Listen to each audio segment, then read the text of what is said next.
கொடுத்து துயரவழி அன்பாம் நெறியை அமிர்தாம் சுவையை அளிக்கும் அருள் வடிவே உன்றன் புகழை உலகில் பரப்ப ஒரு நாள் மறப்பேனா. குடிக்க குடிக்க திகட்டா சுவையை கொடுக்கும் குளிர் தமிழே, கவி வடிக்க வடிக்க வளமாய் பெருகி மணக்கும் வளர் தமிழே, தொடுக்க தொடுக்க மனதை மயக்கி சுடரும் உயர் தமிழே, எடுக்க எடுக்க சுரக்கும் இனிய எழுதமிழ் வாழிய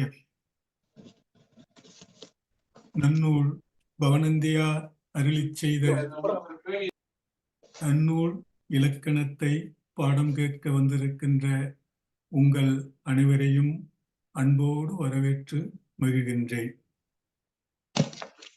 இந்த முறையிலே நிறைய 2-3 வகுப்புகளுக்கு வராமல் சரளா, சுவிஸ் நாட்டிலிருந்து சரளா அவர்கள் வந்திருக்கின்றார்கள். அவர்கள் பெண்ணுக்கு திருமண காலத்திலும் சூழல் முடிந்து இப்போது மிக சோர்வாக இருப்பார்கள் என்று நினைத்தேன். ஆனால் பாடம் கேட்க ஓடோடி வந்திருக்கின்றார்கள். நீங்க இத ஒளிப்பதிவு தொடங்கிட்டீங்களாமா? சரி. விஜய் ஜெகன் அவங்க நல்லா பாட்டுலாம் நல்லா எழுதுறீங்கம்மா. எதிர்பார்த்ததை விட நிறைய நல்ல சிறப்பா எழுதுறீங்க. கடைசியா இப்பதான் வந்து உள்ள வந்திருக்கிறாங்கன்னு நினைக்கிறேன். தாமரை சொல்லி ஐயோ எழுதி குவிச்சிக்கினே இருக்கிறாங்க. லேசா காட்டி கொடுத்ததுதான்.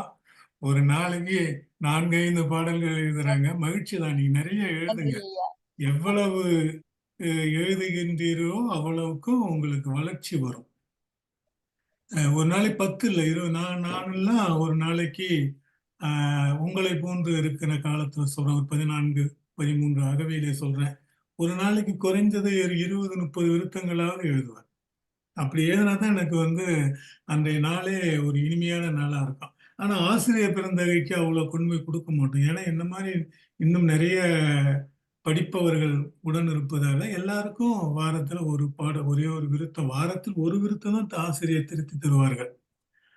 இந்த வாரம் கொடுத்துட்டு வந்தா அடுத்த வாரம் எங்களுக்கு ஆசிரியர் விருந்தகை, அதில் உள்ள நிறை குறை, நாங்கள் என்னென்ன தவறுகள் செய்கிறோம், எப்படி வரலாம், எப்படி வரக்கூடாது என்பதையெல்லாம் நாங்கள் எழுதி கொடுத்த ஒரு விருத்தத்தின் கீழே சிகப்பு மை கொண்டு அதுல எழுதியிருப்பார்கள். அந்த திருத்தங்களை எல்லாம் உள்வாங்கித்தான் நாங்க வளர்ந்தோம். இன்னும் கூட உங்களை சொல்லணும்னா, என் ஆசிரியர் பெருந்தகை அப்போது எனக்கு திருத்தி கொடுத்த அந்த தாள்கள், கவிதை தாள்கள் எல்லாம் நான் தூக்கி போடாமல் ஒரு பெரிய தலக்காணி அளவுக்கு கட்டி வைத்திருக்கிறேன். இப்போது கூட நாம் அதில் உள்ள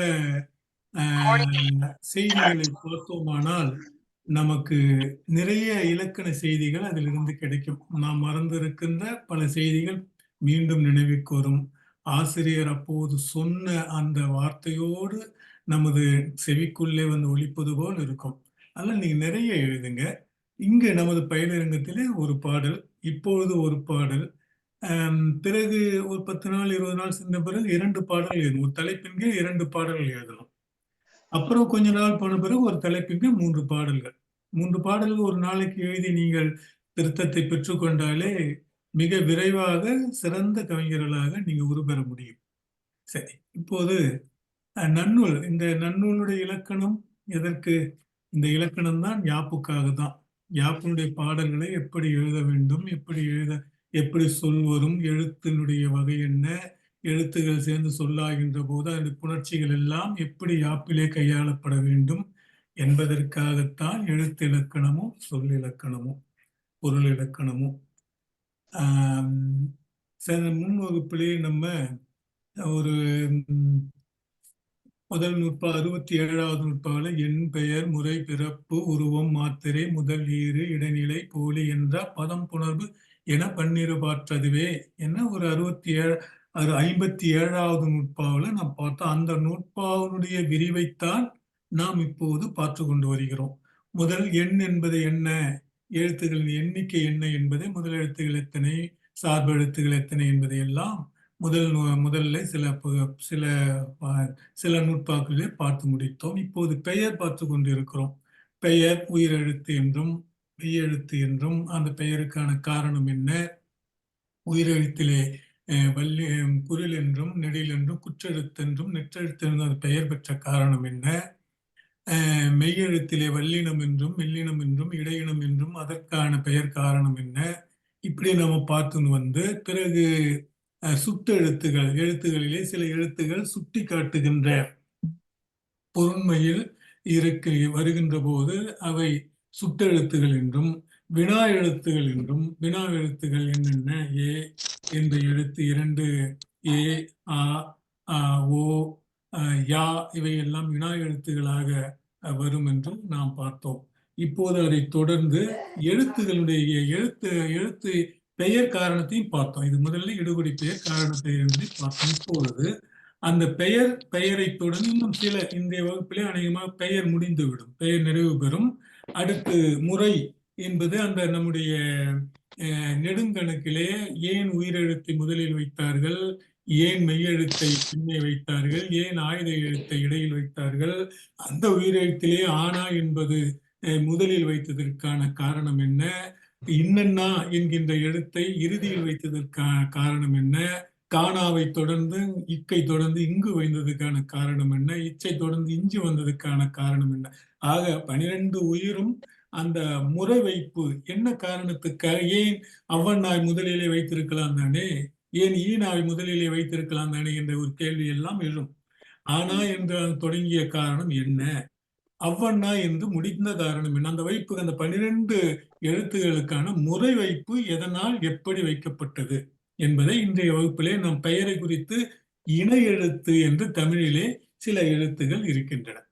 இணை எழுத்துகள் இணை எழுத்து என்று வருகின்ற போது நீங்கள் குழம்பிவிடக் கூடாது.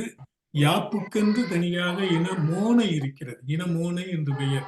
அதெல்லாம் ஒவ்வொரு இனம் என்று சொல்வார். யாப்பு மோனைக்காக பார்க்கின்ற பொழுது 4 எழுத்துக்களை உங்களுக்கு மோனை எழுத்தாக காட்டுவார், அது வேறு. மோனை எழுத்தாக காட்டுகின்ற பாடம் வேறு. அந்த பாடத்தை இந்த பாடத்தோடு குழப்பிக் கொள்ள வேண்டாம். அது யாப்புக்கு நடத்துகின்ற போது மோனை எதுகை குறித்து தனிப்பாடம். இது எழுத்து இலக்கணத்திலே எழுத்துக்கள் இனமாக்கப்படுகின்றன. இனமாக்கப்படுகின்றன ஆனாவிற்கு ஆவண்ணா ஓரினம், ஈனாவிற்கு ஈயண்ணா ஓரினம், ஆனாவும் ஆவண்ணாவும் ஓரினம், அ ஓரினம், இ ஓரினம், உ ஓரினம், ஏ ஓரினம், ஐ இ.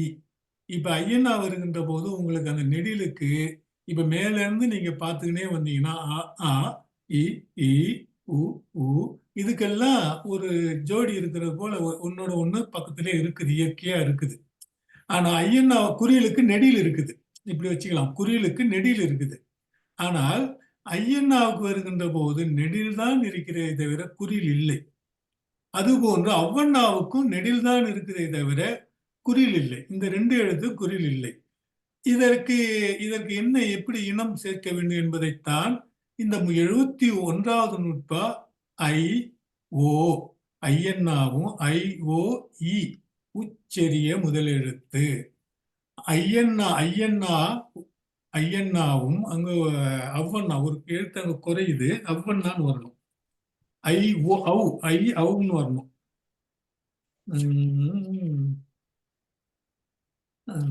முயற்சி ஐ அவ் அந்த இடத்துல ஐயன்னா அந்த 71 நூற்பாவுல ஐ அவ்ன்னு பக்கத்துல கொம்பு போட்டுங்க. ஐ அவ் இந்த 2 எழுத்துகளும் ஈ உச்சரிய பொருந்த, அதாவது ஐயன்னாவிற்கு ஈனாவும் அவ்வண்ணாவிற்கு ஊனாவும் பொருந்த முதலெழுத்து. அதாவது ஐயன்னாவுக்கு ஈனா பொருந்தும், அவ்வண்ணாவுக்கு ஊனா பொருந்தும் இணை எழுத்தாக உங்களுக்கு வரும். இணை எழுத்தாக சரி என்றால் பொருந்த முதல் எழுத்து இவ்விரண்டு ஓரினமாய் வரன்முறையே என்று இந்த நூற்பா இவ்விரண்டு இந்த ஐயன்னா ஈனாவை பெற்று வரும். ஐ இன்னும் வைக்கும்போது அந்த உச்சரிப்பிலே இறுதியாக ஐ ஈ வருவதால இந்த ஈ அதுக்கு இணை எழுத்தாக ஐயன்னாவுக்கு நெடிலாகி ஐயுக்கு குறில் இல்லாத காரணத்தால் அதுக்கு இனமாக இயன்னாவை வைத்தார்கள். அவ்வண்ணா நெடிலுக்கு இனம் இல்லாத காரணத்தால் அதற்கு குறியலாக இந்த ஊனாவை இனமாக வைத்தார். இதான் ஓரினம். இந்த ரெண்டுத்துக்கு மட்டும் இவர் சொல்லி மத்தது எதையுமே அவர் ஆனா ஆவன்னா ஈனா ஈனாலும் இனம்னு இங்க சொல்லாம விட்டுட்டார். ஆனா இவ்விரண்டு ஓரினமாய் வரன்முறையே இப்படி வருவது போலவே உயிரெழுத்துகளில் உள்ள எல்லா எழுத்துகளும் இது போன்று ஒரு முதலெழுத்துகளில் உள்ள அது முதல் எழுத்துன்னு சொல்றார் பார். இந்த முதலெழுத்தில் உள்ள முதலெழுத்துன்னு என்னென்ன? உயிரெழுத்து 12ம் மெய்யெழுத்து 18 முதலெழுத்து. இது போன்று இந்த இரண்டு இனமாக பொருந்துதல் போல் மற்ற எழுத்துகளும் ஆனாவன்னா இப்படி ரெண்டு ரெண்டா இனமாக பொருந்தும். இது உங்களுக்கு தெரிஞ்ச செய்தி. ஆனாவுக்கு பொதுவாகவே நீங்க பாட்டு எழுதுனா ஆனான்னு தொடங்கினா ஆனா எதுக்கு மோனை கொடுத்து எதுக்கு அது மோனை இனம் வேறு. அது 4 எழுத்து வரும். இது ரெண்டு எழுத்து இலக்கணம் இது ரெண்டு தான். நீங்க சாதாரண இதெல்லாம் உங்களுக்கு தெரியும் தான். ஆனா அவன்னா தெரியும், ஈனா என்ன தெரியும். ஆனா ஐயனா வரும்போது ஒரு சிலருக்கு ஐயனாவுடைய இன எழுத்து தெரியாம இருக்கலாம், ஒரு சிலருக்கு தெரியாம இருக்கலாம். அவர்களுக்கு இது தெரிந்து கொள்வதற்கு ஒரு வாய்ப்பு. இந்த இனம்னு வருகின்ற போது இந்த நூற்பாக்கள் இன்றைய பார்க்கின்ற இந்த 3 நூற்பாக்களுமே மிக வியப்பான நூற்பாக்கள். இந்த தமிழை இந்த எப்படி இதை உருவாக்குனாங்க, இது எப்படி வடிவமைச்சாங்கலாம் நம்ம தெரிஞ்சுக்கும் போது நமது மொழியினுடைய பெருமை, அதனுடைய மேன்மை, அதை கண்டுபிடித்து உருவாக்கியவருடைய ஆற்றல், நுண்மை எல்லாம் நமக்கு வியப்பா இருக்குது. இப்ப இந்த ரெண்டு இதை சொல்லிட்டாங்க. அடுத்து ஓரினம், உயிரெழுத்துகள் ஐகாரத்துக்கு இகரமும் ஔகாரத்துக்கு உகரமும் ஏனைய உகரமும் அமைய ஏனைய அகர நிரல்படி இரண்டு இரண்டாக ஒன்றுக்கு ஒன்று இனமாக வரும். இடையினம் ஆறும் ஒன்றுக்கு ஒன்று இனமாகாமல் ஆறும் ஓரினமாக அமையும். அதாவது இடையின எழுத்துக்கள் இப்ப கீழே பாருங்க, கொஞ்சம் ஏத்துக்குமா. காஞா ஓரினம், சாஞா ஓரினம், தா நா ஓரினம், தா நா ஓரினம், பாமா ஓரினம், ரா நா ஓரினம். இதெல்லாம் இப்ப நீங்க பாத்தீங்கன்னா 1 2 மேல உங்களுக்கு கரெக்டா ஆனாவில் தொடங்கி 1 2 3 4 5 7 இனம் உங்களுக்கு கிடைக்குது. அதாவது 2 எழுத்துக்களாக சேர்த்தால் 7 இனங்கள் கிடைக்கின்றன. இப்ப நீங்க இந்த மெய்யெழுத்துகள்ல நீங்க வந்தீங்கன்னா 1 2 3 4 5 6 6 இனங்கள் வல்லினம் 6க்கும் மெல்லினம் 6ம் இனமாக அமைந்தன. நல்லா பாருங்க, வல்லினம் 6 இந்த பக்கம் நிக்குது, அதுக்கு மெல்லினம் 6 இனமாக அமைந்தன. ஆசிரியர் பெருந்தகை சொல்லுவார், இந்த இந்த 6 மெல்லின எழுத்துகளையும் ஆண் எழுத்துகள் என்று என் ஆசிரியர் பெருந்தகை ஒரு கதையாக வாழ்வியலோடு ஒப்பிட்டு நம்முடைய என் ஆசிரியர் பெருந்தகை சொல்லுவார். இந்த 6 எழுத்துகள் வல்லினம், வன்மையான ஆண் மக்கள். இந்த மெல்லினமாகிய இந்த 6 எழுத்துகளும் பெண் மக்கள். இந்த இரண்டும் ஜோடிகள். கா ஞா என்பது ஆண் ஒரு ஜோடி, ஆண் ஆண், ஞா பெண் ஜோடி. இவங்க ரெண்டும் ஒரு இனம், ஒரு குடும்பம். கிட்டத்தட்ட உங்களுக்கு 6 குடும்பம் உங்களுக்கு இருக்குது. இந்த 6 குடும்பமும் இந்த தமிழ் மொழியில எவ்வளவு சிறப்பு. இது நம்ம கற்பனையா சொல்வதாக கூட இருக்கலாம். ஆனால் மொழியியலோடு வாழ்வியலையும் சேர்த்து நம்மவர்கள் சமைத்துத்தான் இந்த காஞா வந்ததுக்கு சாஞா இனமானதுக்கெல்லாம் பின்னால நம்ம என்ன காரணம்ன்றத கீழே பார்க்க போறோம். அது ஒரு காரணம். உரையாசிரியர் நம்ம காட்டுகின்ற காரணங்களை நான் கிண்ணால தொகுத்து கொடுத்திருக்கின்றேன், அதை பார்ப்போம். ஆனா என்ன ஆசிரியர் தகை எனக்கு பாடம் நடத்துகின்ற பொழுது எனக்கு சொன்ன அந்த செய்திகள், நான் பெருசா இந்த வாழ்வியலை என் ஆசிரியர் பெருந்தகை சொல்லுகின்ற போது நான் காதில் கவனம் கொள்ளவில்லை, எனக்குள்ள வாங்கிக்கல. காரணம், என் ஆசிரியர் தங்கை இப்ப நீங்க இருக்கிற மாதிரி தான் நானும் இன்னும் பாடத்தை எவ்வளவு சீக்கிரமா போவார்னு பார்த்துட்டு இருந்தேன். அடுத்து போகணும், உயிரீட்டு புணரியல் வரணும். புணரியல் தான் எனக்கு தேவைப்பட்டு நான் அவர்கிட்ட போனேன். உயிரீற்று புணரியல், மெய்யீற்று புணரியல், இந்த செய்திகள் நமக்கு வரணும். ஆனா நான் இதெல்லாம் பெரிய கவனம் செலுத்தல. ஆனாலும் அவர் சொன்னது எனக்கு ஞாபகத்துல அப்படி நின்று இருக்குது. இந்த காஞா ஒரு இனம், சாஞா ஒரு ஜோடி, ஒரு இனம், ஒரு குடும்பம், ஆண் பெண் ஆண் பெண் ஆண் பெண், 6 ஆண்களுக்கு 6 பெண்கள் ஜோடி. இந்த இனம் இருக்கிறது, இந்த பெண் ஆண் இருக்கிறானே, இந்த ஆண் கா, அந்த இக்குக்கு முன்னால அதனுடைய பலமுடைய காவுடைய இக்குக்கு முன்னால் இக்கு தான் வரும் சொல்லுல.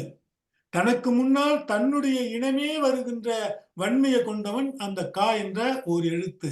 அத வன்மை அல்லவா, வன்மையான மறவன் அல்லவா, மறவனால அவனுக்கு முன்னால வேறொரு இனத்தை சேர்ந்த எழுத்துக்கள் நிக்காது. எனக்கு என்று எடுத்துக்கொண்டால் இக்கு என்பது இப்போது இருக்கின்ற ஒரு எழுத்து. அதற்கு முன்னால் ஒரு எழுத்து வர வேண்டுமானா அந்த இக்கு தான் வரும். தன்முன் தானே வருமே தவிர தன்முன் வேறு ஒரு எழுத்து வராது. அந்த ஆண் எழுத்தாகிய கானாவுக்கும் சானாவுக்கும் தானாவுக்கும் பானாவுக்கும் இது மரபு. தன்முன் தானே வரும்.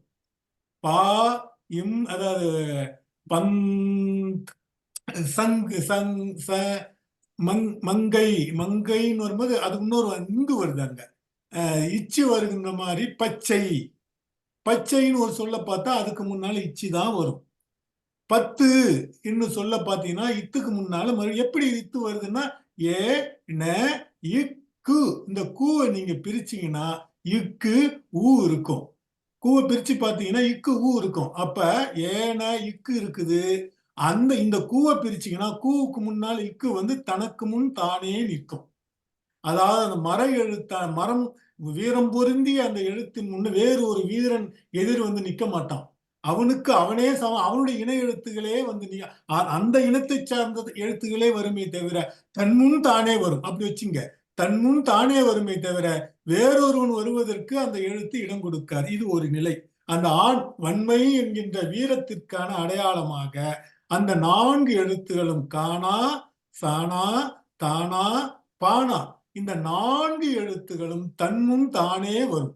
வீர மரபுக்குரிய வீரர்கள் அவர்கள் என்று ஆசிரியர் ஒரு விளையாட்டாக இந்த இந்த பாடத்தை எனக்கு சொல்லுவார். அடுத்து இந்த பெண்ணுக்காக சொன்ன அந்த பாடம் மட்டும் ரொம்ப வியப்பா இருக்கும்.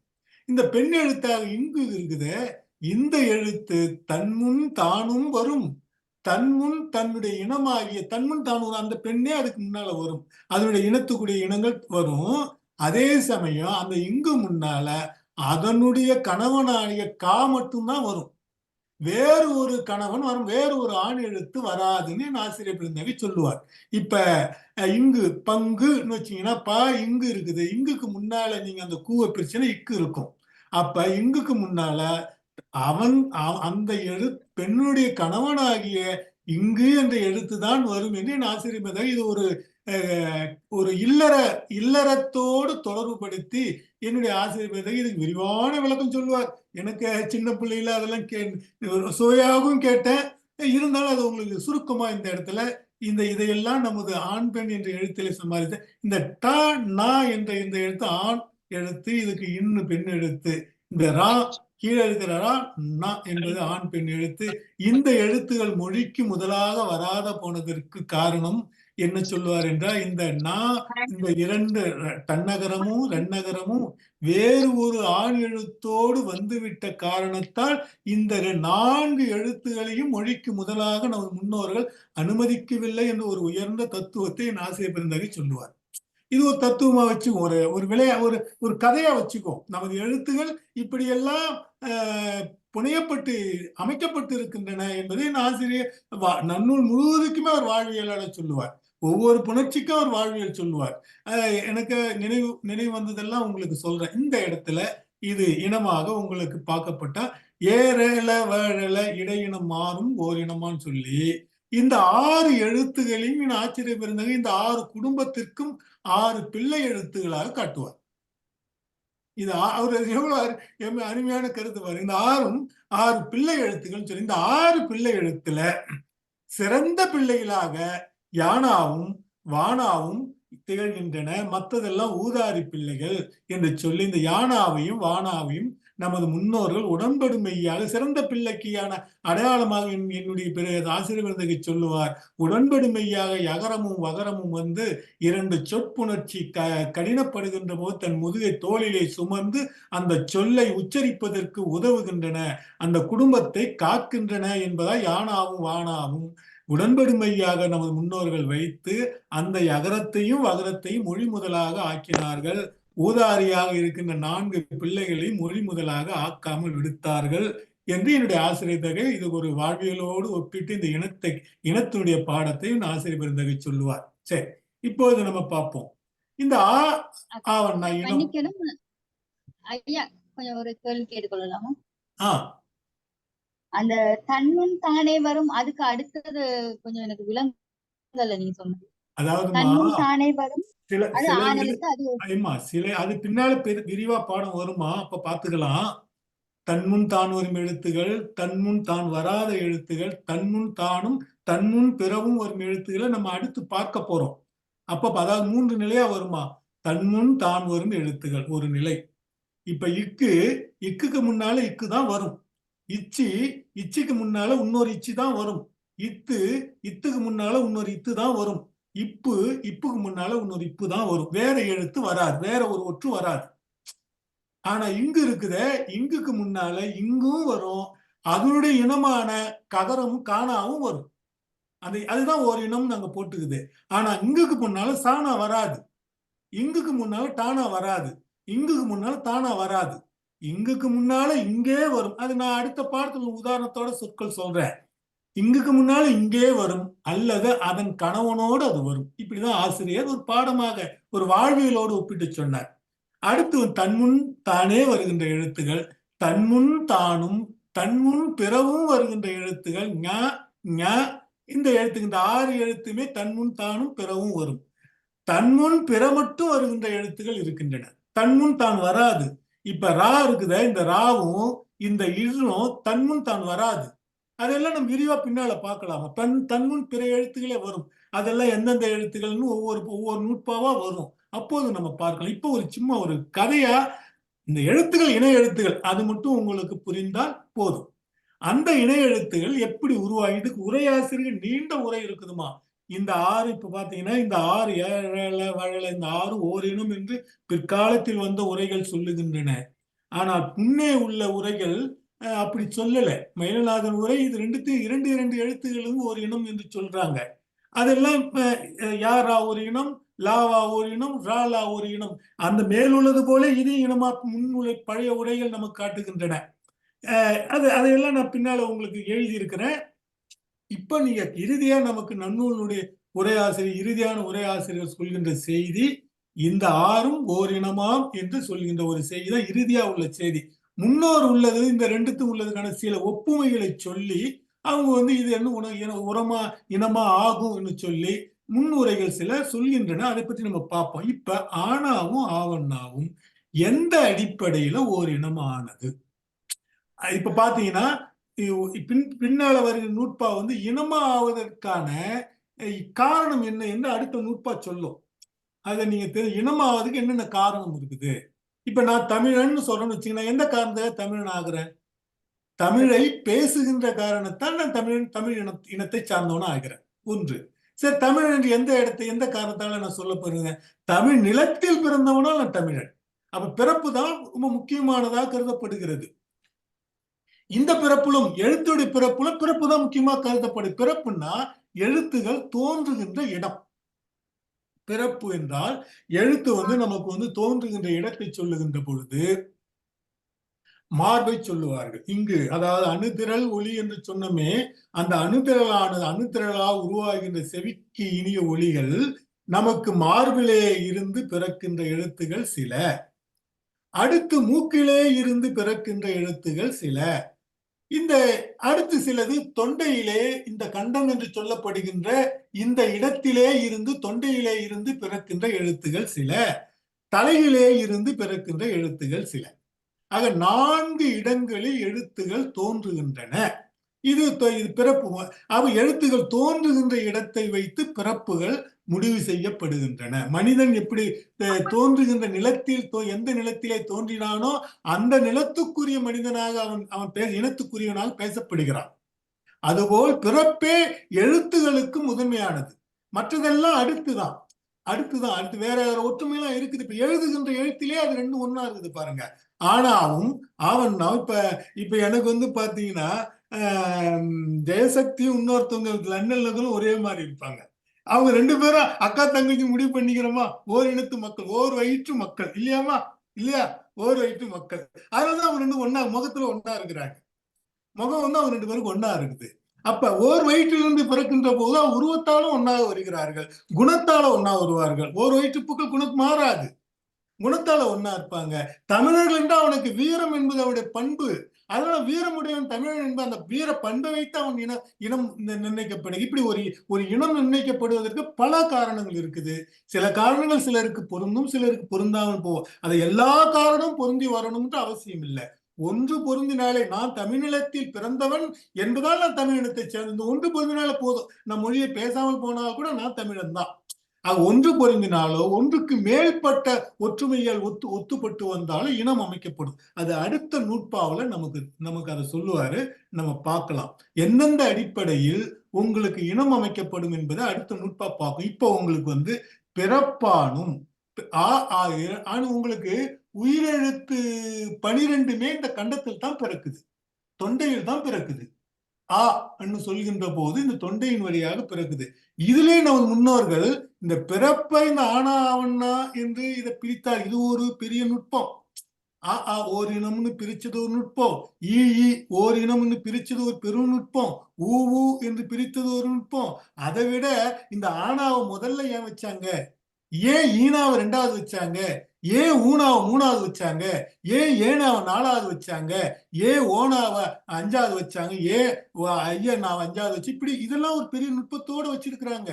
இப்ப நீங்க அதெல்லாம் உங்களுக்கு கொஞ்சம் லேசா தெரிஞ்சிருக்கும். இப்போது நீங்க விரிவாக இந்த பாடத்திலே நீங்க பார்த்து தெரிந்து கொள்ளலாம். நமது மொழியினுடைய பெருமை இந்த வைப்பு முறையிலேயே பெருமை மிகப்பெரிய அளவில் பேசலாம். இந்த ஒரு பாடத்தை வைத்துக்கொண்டு 2-3 மணி நேரம் பாடம் நடத்தலாம். இந்த ஒரு நூற்பாவுக்கு, இந்த இனம் அமைக்கப்பட்ட ஒரு நூற்பாவுக்கு மேல் உள்ள 2 வரைக்கு எல்லாம் 1 மணி நேரம் பாடம் நடத்தணும். எல்லாம் தலையை தொங்க போட்ட மாதிரி இருக்குது. எல்லா நூற்பாவும் சேர்த்து 1 மணி நேரம் தான் பாடம். யாரும் கவலைப்படாதீங்க. உங்களுக்கு சொல்றேன், இந்த ஒரு நூற்பா ஒரு நாள் பேசலாம். அவ்வளவு செய்திகள் இந்த ஒரு நூற்பாவில் அடங்கி இருக்குது.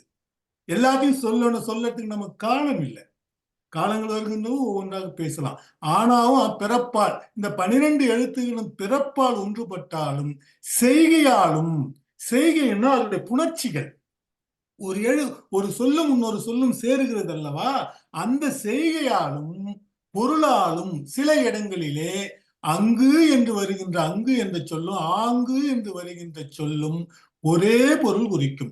பொருளாலும் வடிவினாலும், என்று எழுதப்படுகின்ற எழுத்தும் ஆவண்ணா என்று எழுதப்படுகின்ற எழுத்தும் கிட்ட 4 பொருந்துது. இதுல பிறப்பு பொருந்துது, செய்கை பொருந்துது, புணர்ச்சி பொருந்துது, பொருள் பொருந்துது, வடிவம் பொருந்துது. 4 பொருந்துவதால் இது ஓரினம் ஆகிறது. இது ஓரினம், ஆனாவுக்கான இனத்துக்கான செய்தி. இப்ப அதேதான் கீழே இருக்குது. ஆனா ஒண்ணே இதுல இல்ல, வடிவம் இதுல ஒன்னா இல்ல. அது விட்டாச்சு. வடிவம் ஆனா மேலதான் சொன்னேன், ஒன்றோ ஒன்றுக்கு மேற்பட்டோ உங்களுக்கு ஒற்றுமை இருப்பது, ஒன்றி வருவது. இப்ப ஈனா வேற மாதிரி வடிவத்துல இருக்குது, ஈயன்னா வேற வடிவத்துல இருக்குது. வடிவத்தை தவிர மீது 3ம் பொருந்துது. அடுத்து பிறப்பான அதே மாதிரி அந்த 3ம், அந்த உங்கு என்பது நடுமையத்தை காட்டுவது, ஊங்கு என்பது அதே பொருளை தருவது. கிட்டத்தட்ட வடிவும் அதே மாதிரி இருக்குது. அதனால ஊனா ஒன்னா ஓரினம் ஆகிறது. ஏ பிறப்பானும் செய்கையானும் பொருளானும் ஏவன் என்ற வடிவாலும் ஓரினம் ஆகிறது. பொருளாலும் வடிவாலும் அது ஒன்னாது. ஏ ஒரே மாதிரியே கீழே ஒரே ஒரு கோடு மட்டும்தான் இழுக்கணும். இந்த கோடு கூட உங்களுக்கு கொஞ்சம் ஏத்தும். ஓ பிறப்பானும் செய்கையானும் வடிவானும் ஓரினம். அதாவது பிறப்பால் இது ஒரே இடத்துல இருந்து பிறக்குது. இதனுடைய புணர்ச்சிகள் ஒரே மாதிரி நடைபெறுகின்றன. இதற்கான புணர்ச்சி விதிகள்லாம் தொல்காப்பியத்தில் நன்னூலில் பின்னால வரும். அதையெல்லாம் நம்ம அந்த இடத்துல இருந்து பார்த்து இங்க நம்ம கனெக்ட் பண்ணலாம். இப்ப அது சொன்னா உங்களுக்கு புரியாது. வடிவானும் எழுதப்படுகின்ற வடிவானும் ஓரினமாக வருகின்றன. இன்னும் கொஞ்சம் ஏத்துங்கம்மா, இன்னும் கொஞ்சம் ஏத்துங்க. அப்ப ஏ முடிஞ்சுது, கீழே வாங்கம்மா. அடுத்து ஐ எழுத கணமா. சரி, ஐக்கான அந்த விளக்கம் அடுத்த பாடத்துல வரும். அதுல எழுத மறந்துட்டு இருக்கிறேன். இப்ப காங்கா முயற்சியானும், இது ரெண்டும் பாத்தீங்கன்னா காங்க பிறக்கின்ற இடம் வேறு. இப்ப முயற்சின்னா என்ன தெரியுங்களா? நான் பின்னால விளக்கம் எழுதி இருக்கிறேன். முயற்சினா என்னன்னா, பிறக்கின்ற அந்த எழுத்துகள் இடத்திலிருந்து முயற்சிகள் எழுத்து ஓசை வருகின்ற, வெளியே வருகின்ற அந்த ஓசைக்கு நமக்கு உதவுகின்ற செயல்பாடுகின்ற செய்கின்ற அந்த செயலை எது செய்கின்றன, நமக்கு செய்கின்றது. அதாவது அந்த உள்ள இருந்து மார்பில் இருந்து வருகின்ற ஓசை, தொண்டையில் இருந்து வருகின்ற ஓசை, அந்த மேல உங்களுக்கு சொல்ல மறந்துட்டேன். அந்த ஐகாரம் அவுகாரம் அவங்க சொல்லாம விட்டுட்டோம் பாருங்க, அதுதான் அந்த நூற்பா. அந்த நூற்பா முதல் மேல இருக்கிற நூற்பா. அந்த நூற்பாவில் இது என்ன உங்களுக்கு ஜோடியா வந்தது, நான் உங்களுக்கு சொல்லிட்டேன். ஆனா ஜோடி இல்லாம, அதாவது நெடில் மட்டும் இருந்து குறில் இல்லாத காரணத்தால அதை சொல்ல வேண்டும் என்று அந்த நூற்பாவுல அவர் சொன்னார். ஐகாரத்திற்கு இகரம் இனமாக வரும். அது ரெண்டும் அது சொல்லுகின்ற போது ஐ என்று சொல்கின்ற போது அதனுடைய ஓசையும் ஐ என்று சொல்லுகின்ற போது அது பிறக்கின்ற அந்த பிறக்கின்ற அந்த இரண்டு இடம் ஒன்றாக இருந்தாலும் அதன் முயற்சிகள் இரண்டும் ஒன்றாக இருக்கின்றன. அந்த முயற்சி வெளியே வருகின்ற போது நாவும் அதனுடைய ஐ உச்சரிக்கின்றப்படுகின்ற அந்த முயற்சியும் உச்சரிக்கப்படுகின்ற முயற்சியும் ஒன்றாக இருக்கின்றன.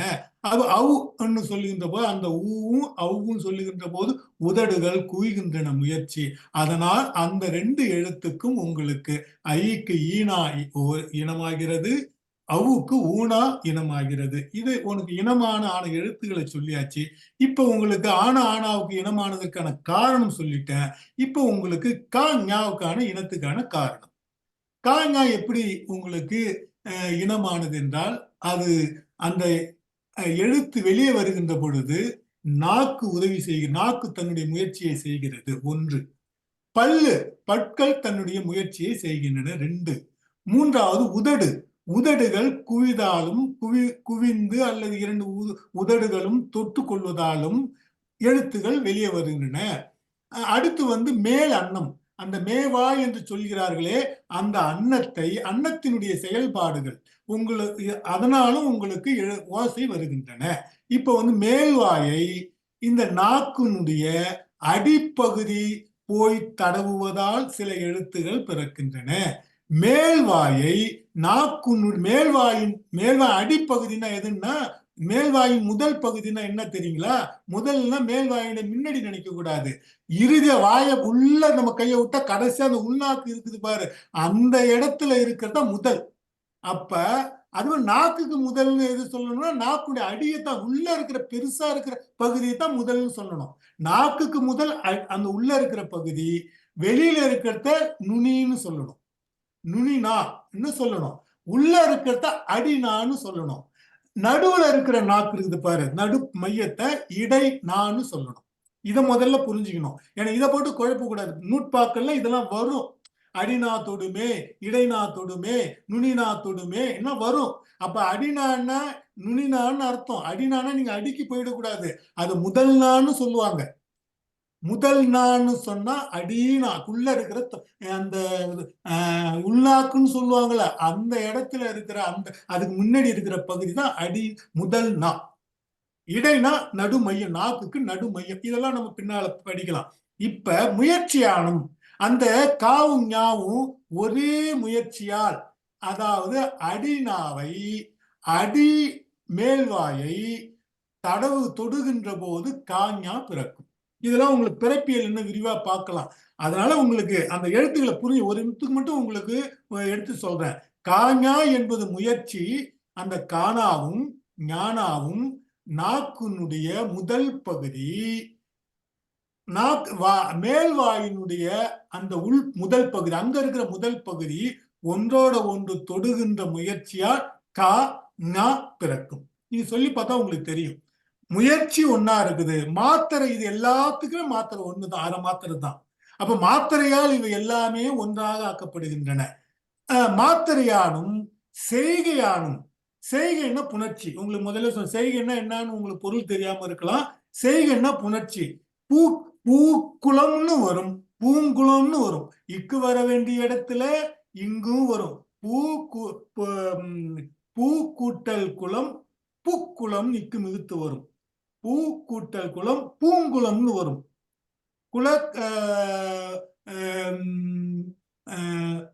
குளக்கரைன்னு குளக்கரை இல்ல, குளங்கரைன்னு வராது. குளங்கரைன்னு வரலாம். இருந்தாலும் பூக்குளமே நல்ல சொல்லாச்சு. உங்களுக்கு நான் குறிச்சு வச்ச இருக்கலாம். சரி,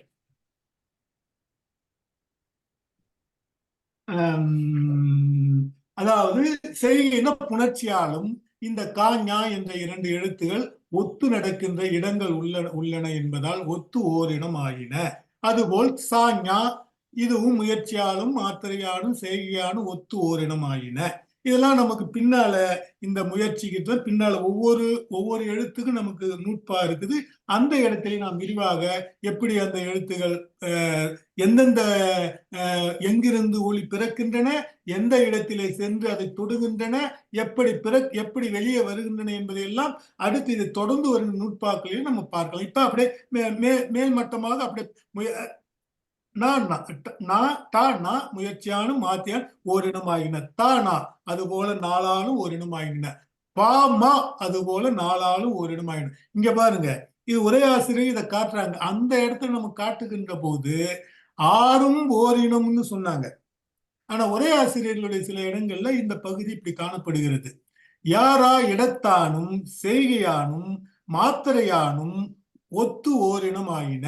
இன்னும் இதை காட்டப்படுன லாவா இடத்தானும். இது ரொம்ப நுட்பமான உரையாசிரியர், வியப்பாடு உரையாசிரியருடைய ஆற்றலை கண்டு வியக்க விட. இடத்தால் பிறக்கின்ற இடத்தால் அவை இரண்டும் ஒரு இடத்துல பிறக்கின்றன, தொண்டையிலே பிறக்கின்றன. மாத்திரை இரண்டுக்கும் அரை மாத்திரை பெறுகின்றன. ஆனால் இந்த கல் என்ற சொல்லும் வலிது என்ற சொல்லும் சொல் வளம், இந்த இல்லும் இந்த வளமும் சேர்ந்து பல நூறு சொற்களிலே ஒன்றாக வருகின்றன, ஒன்றுபட்டு வருகின்றன. இந்த இல்லு இருக்குத, இதோட வேற வேற சொல்லலாம் கூட வரும். ஆனா வானாவும் இல்லனாவும் இணைந்து வருகின்ற சொல் வளம், அதாவது சொல் வளமே அது அந்த இல்லுக்கு வரும். அந்த மாதிரி நிறைய சொற்கள் என்றாற் போல சேர்ந்து வரும் சொற்கள் பலவாட்டாலும் ஒத்து ஓரினம் ஆகின. சேர்ந்து வருகின்ற பல சொற்களால், அதாவது இரண்டும் சேர்ந்து பல சொற்கள் ஒத்து வருகின்றன என்பார். அதனாலும் ஒரு இனமாகின்ற இனத்திற்கான ஒரு புதிய விளக்கத்தை ஓர் உரையாசிரியர் கொடுக்கின்றார். இடத்தானும் மாத்திரையானும் ஒத்து ஓர் இனமாயின. முயற்சியானும் மாத்திரையானும் செய்கையானும் ஒத்து ஓர் இனமாயின. ஆக முயற்சியாலும் மாத்திரையாலும் உங்களுக்கு இனங்கள் வந்தன என்பதையும் இந்த நூற்பாவிலிருந்து நமக்கு இனமாக்கப்பட்டதற்கான காரணம் பிறப்பு, முயற்சி, மாத்திரை, செய்கை, இது மூன்றும் முக்கியமான விதிகளாக இருக்கின்றன. காஞாவுடைய புணர்ச்சி விதிகள் பல இடங்களிலே ஒன்றுபட்டு வருவதால் அதனால் அது ரெண்டும் ஒற்றுமையாக்கப்பட்டன என்று இனம் உண்டாவதற்கான செய்திகளை, இனம் எப்படி எந்தெந்த எழுத்துகளுக்கு எந்தெந்த எழுத்துகள் இனம் என்பதை மட்டுமே இந்த நூற்பா சுத்தியது. இனி அடுத்த நூற்பா உங்களுக்கு இனம் எப்படி ஆகும் என்பதை அடுத்த நூற்பா நமக்கு உரைக்கிறது. அடுத்த இலக்கண நூற்பா நீங்க பாருங்க. அவற்றுள் ஒரே ஒரு முத்துவீரி மட்டும்தான் இதை பத்தி பேசுது. மற்ற நூட்கள்ல இந்த இனம் குறித்தான செய்திகள் இல்லை. இனம் குறித்தான செய்திகள் இல்லை. நன்னூலார்கிட்ட இருக்குது, அடுத்து முத்துவீரியர் ஆசிரியர்கிட்ட இருக்குது. இதுக்கு எப்படி விளக்கம் பார்க்கணும்னா, ஈனா ஐயன்னாவுக்கும் ஈவு என்ற 2 எழுத்துகளுக்கு இனமென மொழிப. ஈவுக்கு ஈவு இனமென மொழிபன்னு பொருள் எடுக்கணும். சரிதானா? அடுத்து அதே முத்துவீரி அடுத்த நூற்பா உயிர் முதல் 30 ஒன்று ஒன்றற்கு இனம்.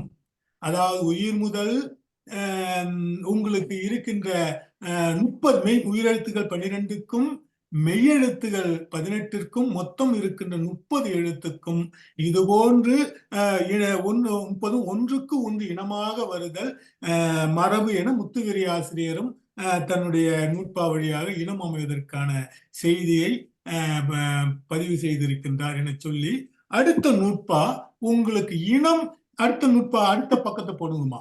இனம் எப்படி, எந்த அடிப்படையிலே இனம் கிட்டத்தட்ட நான் உங்களுக்கு இனம் உருவாவதற்கான காரணத்தை நான் உங்களுக்கு சொல்லிட்டேன். இருந்தால் நூற்பாவுடைய கருத்தின் பிரகாரம் நாம் இப்ப பார்ப்போம். அடுத்த 11வது பாடம் 11 போடுங்கம்மா.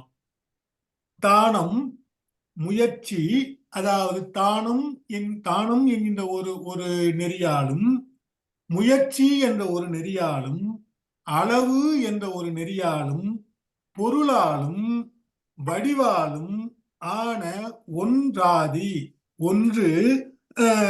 ஒன்று முதலாக அல்லது ஓர்புடை ஒப்பு இனமே என்று இனத்திற்கான நூற்பாவை நமக்கு இங்கு நாம் பார்க்கிறோம். நன்னூற்பாடம் 11. இனம் என்பதற்கு காரணம் என்பதை இந்த நூற்பாவிலே நமது நன்னூலார் உரைக்கின்றார். மிக அழகிய நூற்பா. எப்படி இப்படியெல்லாம் தமிழை வடிவமைத்தன வேந்து வேந்து பார்க்கின்ற இடத்திலே இந்த நூற்பா இருக்கிறது. தானம், முயற்சி, அளவு, பொருள், வடிவு, ஆன, ஒன்றாதி. ஒன்றாதினா ஒன்று முதல், ஆதி என்றால் முதல், ஒன்று முதல், ஓர்புடை ஒப்பு இனமே. ஓர்புடை ஒப்புன்னா அதாவது மேல வந்து 1, 2, 3, 4, 5.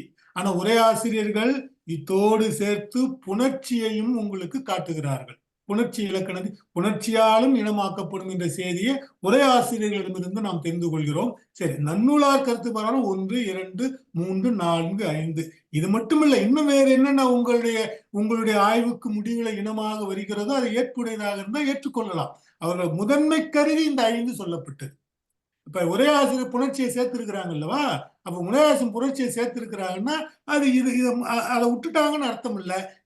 இது முதன்மையானவைகள் எல்லாம் சொல்லணும்னா அது பெரிய நுட்பமாகும். இன்னும் கூட புணர்ச்சின்னு நமக்கு இன்னும் கூட வேறு சில இதெல்லாம் தெரியலாம்.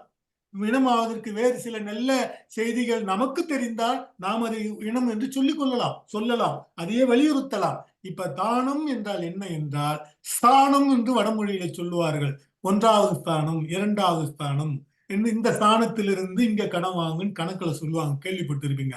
அந்த ஸ்தானம் என்ற எழுத இங்க தானம் என்று தமிழ் முறையிலே உங்களுக்கு வந்திருக்கு. தானம் என்றால் இடம், எந்த இடத்திலே எழுத்து உருவாகின்றது, இடம். முயற்சி என்பது நமக்கு நாக்கு, பல், மேல்வாய், உதடு இவைகள் செய்கின்ற செயல்பாடுகள் தான் முயற்சி. அளவு என்பது அதை நாம் உச்சரிப்பதற்காக ஒலிக்கின்ற நேரம், கால அளவு, மாத்திரை. பொருள் என்பது கருத்து. அங்கு, ஆங்கு என்று வருகின்ற பொழுது அது பொருளால் அங்கு என்பதும் ஆங்கு என்பதும் ஒன்றாக வருகிறது. ஆனா என்ற எழுத்துக்கு ஆவண்ணா இனமானதற்கு பொருள் என்பதும் ஒரு காரணமாகிறது. சரிதானா? வடிவு, ஆனா என்ற எழுத்துக்கு ஆவண்ணா என்ற எழுத்து ஒரே வடிவாகவே எழுதப்படுகின்றன. இன்னும் கூட முன்ன காலத்துல ஏனாவும் ஏஎன்னா என்று சொல்லப்பட்ட 2 எழுத்துகளுமே ஒரே மாதிரி எழுதப்பட்டன. ஒரே மாதிரி எழுதி ஏனா மீது புள்ளி வைத்தால் அது வந்து குறில். புள்ளி வச்சு எழுதினாங்க முன் தொல்காப்பியர் காலத்துல, புள்ளி வச்சு எழுதப்பட்டது. ஏ மீது புள்ளி வைத்தால் ஏ, புள்ளி வைக்காமல் இருந்தால் ஏஎன்னா என்று படிக்கணும். அப்ப ஏவுக்கு கீழே கோடு இல்லை. ஓனாவுக்கு மேல புள்ளி வச்சா குறில் ஓ. ஓவன்னா அதே ஓனா பக்கத்துல எழுதி கீழே சுழிக்காம பக்கத்துல புள்ளி இல்லாம இருந்தா அது நெடில். இப்படிதான் இருந்தது. அப்ப ஓ ஓ புள்ளி பெருமைன்னு தொல்காப்பியத்துல ஒரு நூற்பா இருக்குது. ஏன் அதுக்கு புள்ளி பெற்றது, என்னத்துக்கு எழுதுனாங்கன்னு அது விளக்கம், பெரிய விளக்கம், அது பெரிய பாடம். அதை மட்டும் தனியா பார்க்கணும். அந்த புள்ளி வச்சதுக்கான பாடம் 1 மணி நேரத்து பாடம். ஏன் புள்ளி வச்சாங்க, ஏன் பின்னால புள்ளி எடுத்தாங்க, இது ரெண்டும் சொல்லணும். முற்காலத்திலே தொல்காப்பியர் காலத்தில் ஏன் புள்ளி வைத்து எழுதப்பட்டன, பின் வந்தவர்கள் ஏன் அந்த புள்ளியை எடுத்தார்கள், அந்த புள்ளியை எடுத்தவர் யார்? வெளியிலிருந்து ஒரு பேரறிஞர் தமிழகத்துக்கு வந்து விரமாமுனிவர் இந்த புள்ளியை உயிரெழுத்தில் எதுக்கு புள்ளி வருகிறது, புள்ளி இல்லாமல் மெய்யெழுத்தில் மட்டும் புள்ளி வந்தால் போதுமே என்ன அவர் தன்னுடைய காகித சுவடிகளிலே காலத்திலே அவர் வந்த காலத்தால் காகித சுவடிகளுக்கு தகுந்தார் போல் ஏ மீது இருந்த புள்ளியை நீக்கி, குறில் மீது இருந்த ஏ புள்ளியை நீக்கி ஏ என்னா ஆனாவிற்கு எப்படி சுழித்து வருகிறதோ அதுபோல் ஏ என்னாவை கீழே கோடி இழுத்து, பூனாவுக்கு கீழே கோடி இழுப்பது போல் கோடி இழுத்து அதை ஏ என்னாவாக மாற்றினார். ஓனா என்ற எழுத்தை எடுத்துக்கொண்டு ஓவண்ணா பூனாவை சுழிப்பது போல் ஓனாவை சுழித்து அதை நெடிலாக ஆக்கினார். இதுல இருந்து என்ன தெரியும்னா, நமது மொழியை நாம் செம்மைப்படுத்தது ஒரு வகை, வெளியிலிருந்து வந்தவர்கள் செம்மைப்படுத்தினாலும் அந்த கொள்கையையும் ஏற்றுக்கொள்ளுகின்ற அடிப்படை நெறி தமிழுக்கு உண்டு. வெளியில இருந்து நீ என்னடா சொல்லறது, நாங்க என்னடா கேட்கறதுன்னு இப்ப நம்ம சொல்லணும். வெளியில இருந்து ஒருத்தர் வந்து நமக்கு ஏதாவது அறிவு, நீ என்ன எனக்கு வந்து அறிவுரை சொல்றது, நீ எந்த ஊரு, என் ஊர்ல வந்து அதிகாரம் பண்ற, பேசுறமா பேசலையா? இன்னைக்கு ஒரு ஊர்ல நம்ம வெளியூருக்காரன் வந்து அதிகாரம் பண்ணா, நீ என்னடா என் ஊர்ல வந்து அதிகாரம் பண்ற, உனக்கு என்ன இங்க சுதந்திரம் இருக்குது, வெளியே போ, என் ஊர்ல வந்து அதிகாரம் பண்ணாத, என்று நம்ம இன்னைக்கு சொல்றோம் இல்லைங்களா? ஆனா வெளியிலிருந்து வந்த ஒரு பேரறிஞர் தமிழ் மொழியில் உள்ள நிறையை அந்த அந்த அந்த அன்றைய காலத்தினுடைய குறை என்று சொல்லக்கூடாது, அன்றைய காலத்தில் இருந்த ஒரு ஒரு எழுத்து எழுதப்பட்ட வடிவமைப்பை நிறையாக இந்த காலத்து வந்தவர்கள் மாற்றியதை தமிழ் மொழி ஏற்றுக்கொண்டது என்பதை நாம் பார்க்க வேண்டும். ஏற்றுக்கொண்டு தமிழ் அறிஞர்களும் ஏற்றுக்கொண்டார்கள். இது ஒரு முக்கியமான இடம். இப்ப தானம் என்பது பிறப்பிடம், எழுத்தின் தோற்றத்திற்கு இடமாகிய மார்பு, கழுத்து, மூக்கு, தலை என்பன. இதுதான் தானம். முடிஞ்சு போச்சு. முயற்சி நா, பல், இதழ், மேல்வாய் என்பனவற்றின் தொடர்பால் எழுத்தொலி எழுப்ப நிகழ்த்தும் முயற்சி. இது உங்களுக்கு முயற்சினா இப்ப என்னன்னு அந்த வந்த ஓசை இடத்திலிருந்து வாய்க்கு வருகின்ற அந்த பகுதிகளுக்குரிய முயற்சிகள், செயல்பாடுகளை முயற்சி என்ற சொல்லால் நமது நன்னூலார் கையாளு. எல்லாருமே அதான் சொல்றாங்க, முயற்சி பிறப்புன்னு. சரி, அடுத்து அளவு. கொஞ்சம் ஏத்துங்கம்மா. அளவு என்பது உங்களுக்கு மாத்திரை. குறிலா நெடிலா என்பது அளவுக்கான மாத்திரை. அடுத்து போதுமா? பொருள். பொருள் கருத்து. அங்க ஆங்கு, அங்கு, ஆங்கு, இங்கு, ஈங்கு, ஊங்கு, உங்கு, ஊங்கு, எவன், ஏவன், அரு ஆயிரம், ஆறாயிரம் என்றெல்லாம் வரும். அருமுகன், ஆறுமுகன். அருமுகன் என்று சொன்னாலும் ஆறுமுகன் தான், ஆறுமுகன் என்று சொன்னாலும் ஆறுமுகன் தான். அப்ப ஆனா வந்த இடத்திலே ஆவண்ணாவும் ஆறுமுகம் என்று ஆவண்ணா வந்த இடத்திலே ஆனா அருமுகன் என்று வருகிறது. சரிதானா? அப்ப அந்த இடம்லாம் பொருளால் உங்களுக்கு அவைகள்லாம் அருமுகன் என்று சொல்வதும் ஆறுமுகன் என்று சொல்லும் பொருளால் ஒன்றி வருகின்றன. 2000, ஈராயிரம். 2000 சொல்லலாம், ஈராயிரம் என்று சொல்லலாம். ஒரு, ஓர் வரும். ஒரு என்று ஒன்று என்றும் வரும், குறிலாக வருகிறது. ஒரு என்பதும் அந்த ஒன்று என்பது ஒரு என்று வந்தது, அப்படியும் வரும். அடுத்து உங்களுக்கு ஓர் என்று திரிந்தும் வரும். ஓர் அதுக்கான புணர்ச்சிகள். அப்ப ஒரு, ஓர் குறில் வந்த இடத்திலே ஓவண்ணா நெடில் பொருளால் ஒன்றுபடுகின்றன. அடுத்து பிறப்பு. இந்த பிறப்புன்னு பொதுவா சொல்லுகின்ற பொழுது, அதாவது இடம் என்று சொல்லுகின்ற போது அது பிறக்கின்ற இடத்தை குறிக்கும். ஆனா பிறப்புன்னு சொல்லுகின்ற போது அது 2 பொருளை குறித்து வரும். தோன்றுகின்ற இடத்தையும் குறிக்கும், முயற்சியும் குறிக்கும். ஏன்னா பின்னால வரும் நூற்பாவனுடைய கருத்து பார்ப்பதற்காகத்தான் பிறப்பு என்பது தோன்றும் இடத்தையும் குறிக்கும், முயற்சியும் குறிக்கும். அடுத்து செய்கை.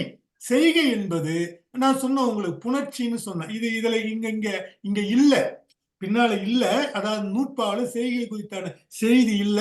முதன்மையான புணர்ச்சி என்பது இது எல்லாம் ஒன்று. பெரும்பகுதி புணர்ச்சி என்பது சிறும்பகுதி என்பதா அதை சொல்லல. ஆனா உரையாசிரியர்கள் செய்கை என்பது அல்வழி வேற்றுமை என்ற இருவகை தொடர்கண்ணும் உணரும் முறைமை ஒன்றுபடுவதா. அல்வழியிலும் வேற்றுமையிலும் என்ற 2 வகை புணர்ச்சி என்பது 2 வகையாக நடக்கும். என்னைக்கும் மறக்கக்கூடாது. அடுத்து புணர்ச்சிக்கு நம்ம போக போறோம். புணர்ச்சியினுடைய விதிகளை எல்லாம் நம்ம பார்க்க போறோம். புணர்ச்சி என்பது 2 வகையாக நடக்கும். ஒன்று அல்வழி புணர்ச்சி, வேற்றுமை புணர்ச்சி என்று 2 வகைப்படும். அதை குறித்து நம்ம விரிவாக நம்ம பார்க்கலாம். அல்வழி புணர்ச்சி என்றால் என்ன, வேற்றுமை புணர்ச்சி, அது பெரிய பாடம். ஆனா அல்வழி வழியாக சொற்கள் புணர்கின்றது ஒரு முறை, வேற்றுமை வழியாக புணர்ச்சி புணருகிறது ஒரு முறை. ஆக அல்வழியினும் வேற்றுமை என்ற 2 வகை தொடர்கண்ணும் புணருகின்ற முறைமை ஒன்றுபடுகின்ற ஒத்து வருகின்ற இடத்தால் புணர்ச்சி செய்கை என்ற சொல்லு புணர்ச்சியை குறிக்கும் என்பதை புரிந்து கொள்ளுங்கள். அடுத்து வருகின்ற உரை, நீங்கள் நாளைக்கு உரை பார்க்கின்ற பொழுது செய்கைன்னு இருக்கும். செய்கைன்னா என்னடா செய்கை புரியாது.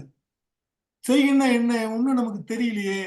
அது புணர்ச்சின்னு புரியணும். சொற்களுடைய புணர்ச்சியை தான் செய்கை என்ற சொல்லாட்சியால் நமது முன்னோர்கள் கையாளுகிறார்கள். அடுத்து உங்களுக்கு அதைத்தான் அந்த பிறக்கின்ற இடத்துல முன்ன சொன்னதுதான். அந்த மேல நான் சொன்னா அதுக்கான விளக்கம் இங்க ஆவுக்கு எழுதியிருக்கிறேன். பிறக்கும் இடம் தொண்டை கண்டம். முயற்சி என்பது அங்காத்தல். அங்காத்தல்னா வாயை திறத்தல். அங்காத்துன்னு போயிட்டான்னு ஒரு சொல்லாட்சி கிராமத்துல சொல்லுவாங்க. வாயை பொழந்துன்னு போயிட்டான்னு சொல்றது அங்காத்துன்னு போயிட்டான்னு. அங்காப்பு வாயை திறந்து அப்படி வியப்பா பாக்குறது. அங்காப்புன்றது வியப்பா பாக்குறது. வாயை திறத்த ஆன்னு சொல்றது அங்காப்பு. அங்கு, ஆங்கு என்பது பொருள், வடிவம் ஒத்தன. ஆக இந்த ஆவுக்கான முன்பு சொன்ன அதே கருத்து தான் மீண்டும் நான் உங்களுக்கு எழுதியிருக்கிறேன். அடுத்து வந்து காங்கா முயற்சியும் மாத்திரை அளவும் ஒத்தன.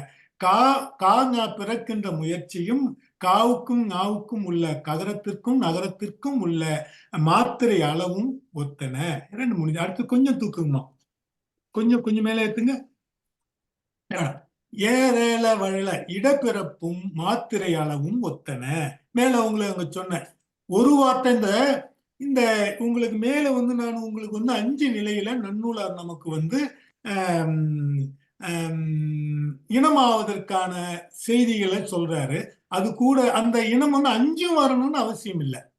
5 உங்களுக்கு வரணும்னு அவசியம் இல்லை. ஒன்று வந்தாலோ ஒன்றுக்கு மேற்பட்ட ஒப்புமை வந்தாலும் நாம் இனமாக கொள்ளலாம். இப்ப உயிரெழுத்து எல்லாம் உயிரெழுத்துன்னு ஒரு இனமாக்கணும் இல்லையா? அது ஏன்? அது எல்லாம் வந்து தானாக இயங்கக்கூடிய ஒரு தன்மை உள்ளதாலும் மெய்யெழுத்தை இயக்குகின்ற தன்மை உயிரெழுத்துகள் என்று அதை எல்லாத்தையும் ஒரு இனமா. அதுல உங்களுக்கு குறிந்து ஒலிக்கின்ற எழுத்துக்களை குற்றெழுத்துன்னு ஒரு இனமாகவும் நீண்டு ஒலிக்கின்ற எழுத்துகள் நெட்டெழுத்துன்னு ஒரு இனமாகவும் ஆக்கணும். அப்ப குறில் ஒரு இனம், நெடில் அங்கேயும் ஒரு இனம் இருக்குது. அதெல்லாம் இனம் இருக்குது. அடுத்து வந்து மெய்யெழுத்துல உங்களுக்கு இனம் எங்கெங்க இருக்குது? வல்லினம் ஓரினம், மெல்லினம். அது இனன்னு பேரோட வந்திருக்குது பாருங்க. வல்லினம் ஓரினம், மெல்லினம் ஓரினம், இடையினம் ஓரினம். ஏன்னா பிறக்கின்ற இடத்தாலே அது இனம் ஆயிடுத்து. வல்லினமாறு ஒரே இடத்த பிறகு ஒரு இனம் ஆக்கிட்டான் முன்னாடியே. புரியுதானா? ஆனா இங்க உங்களுக்கு மொழியில வருகின்ற போது தனிநிலை பெறும். ஆக ஒருவாற்றால் ஒத்தலும் ஒருவாற்றான் வேறாதலும் இனம் என்று வழங்கப்படும். அதாவது ஒரு நிலையில பார்த்தா அது ஒத்து வரும், அதிலே சிலதை பார்த்தா வேற இருக்கும். இப்ப குறியலுக்கு ஆனா ஆவன்னா பிறக்கின்ற இடத்தால் அது இரண்டும் ஒரு இனமானது. ஆனால் சொல்லுகின்ற ஓசையால் அது மாத்திரை அளவால் வேறுபட்டது. அப்ப ஆனாவன்னா இனமாகி இருக்குது. அதே சமயம் வேறுபட்டும் சில அந்த இது இனமாகின்ற போது ஒப்புமையும் இருக்கும், ஒத்தும் வரும், ஒவ்வாத சிலதும் அதுக்குள்ள இருக்கும்.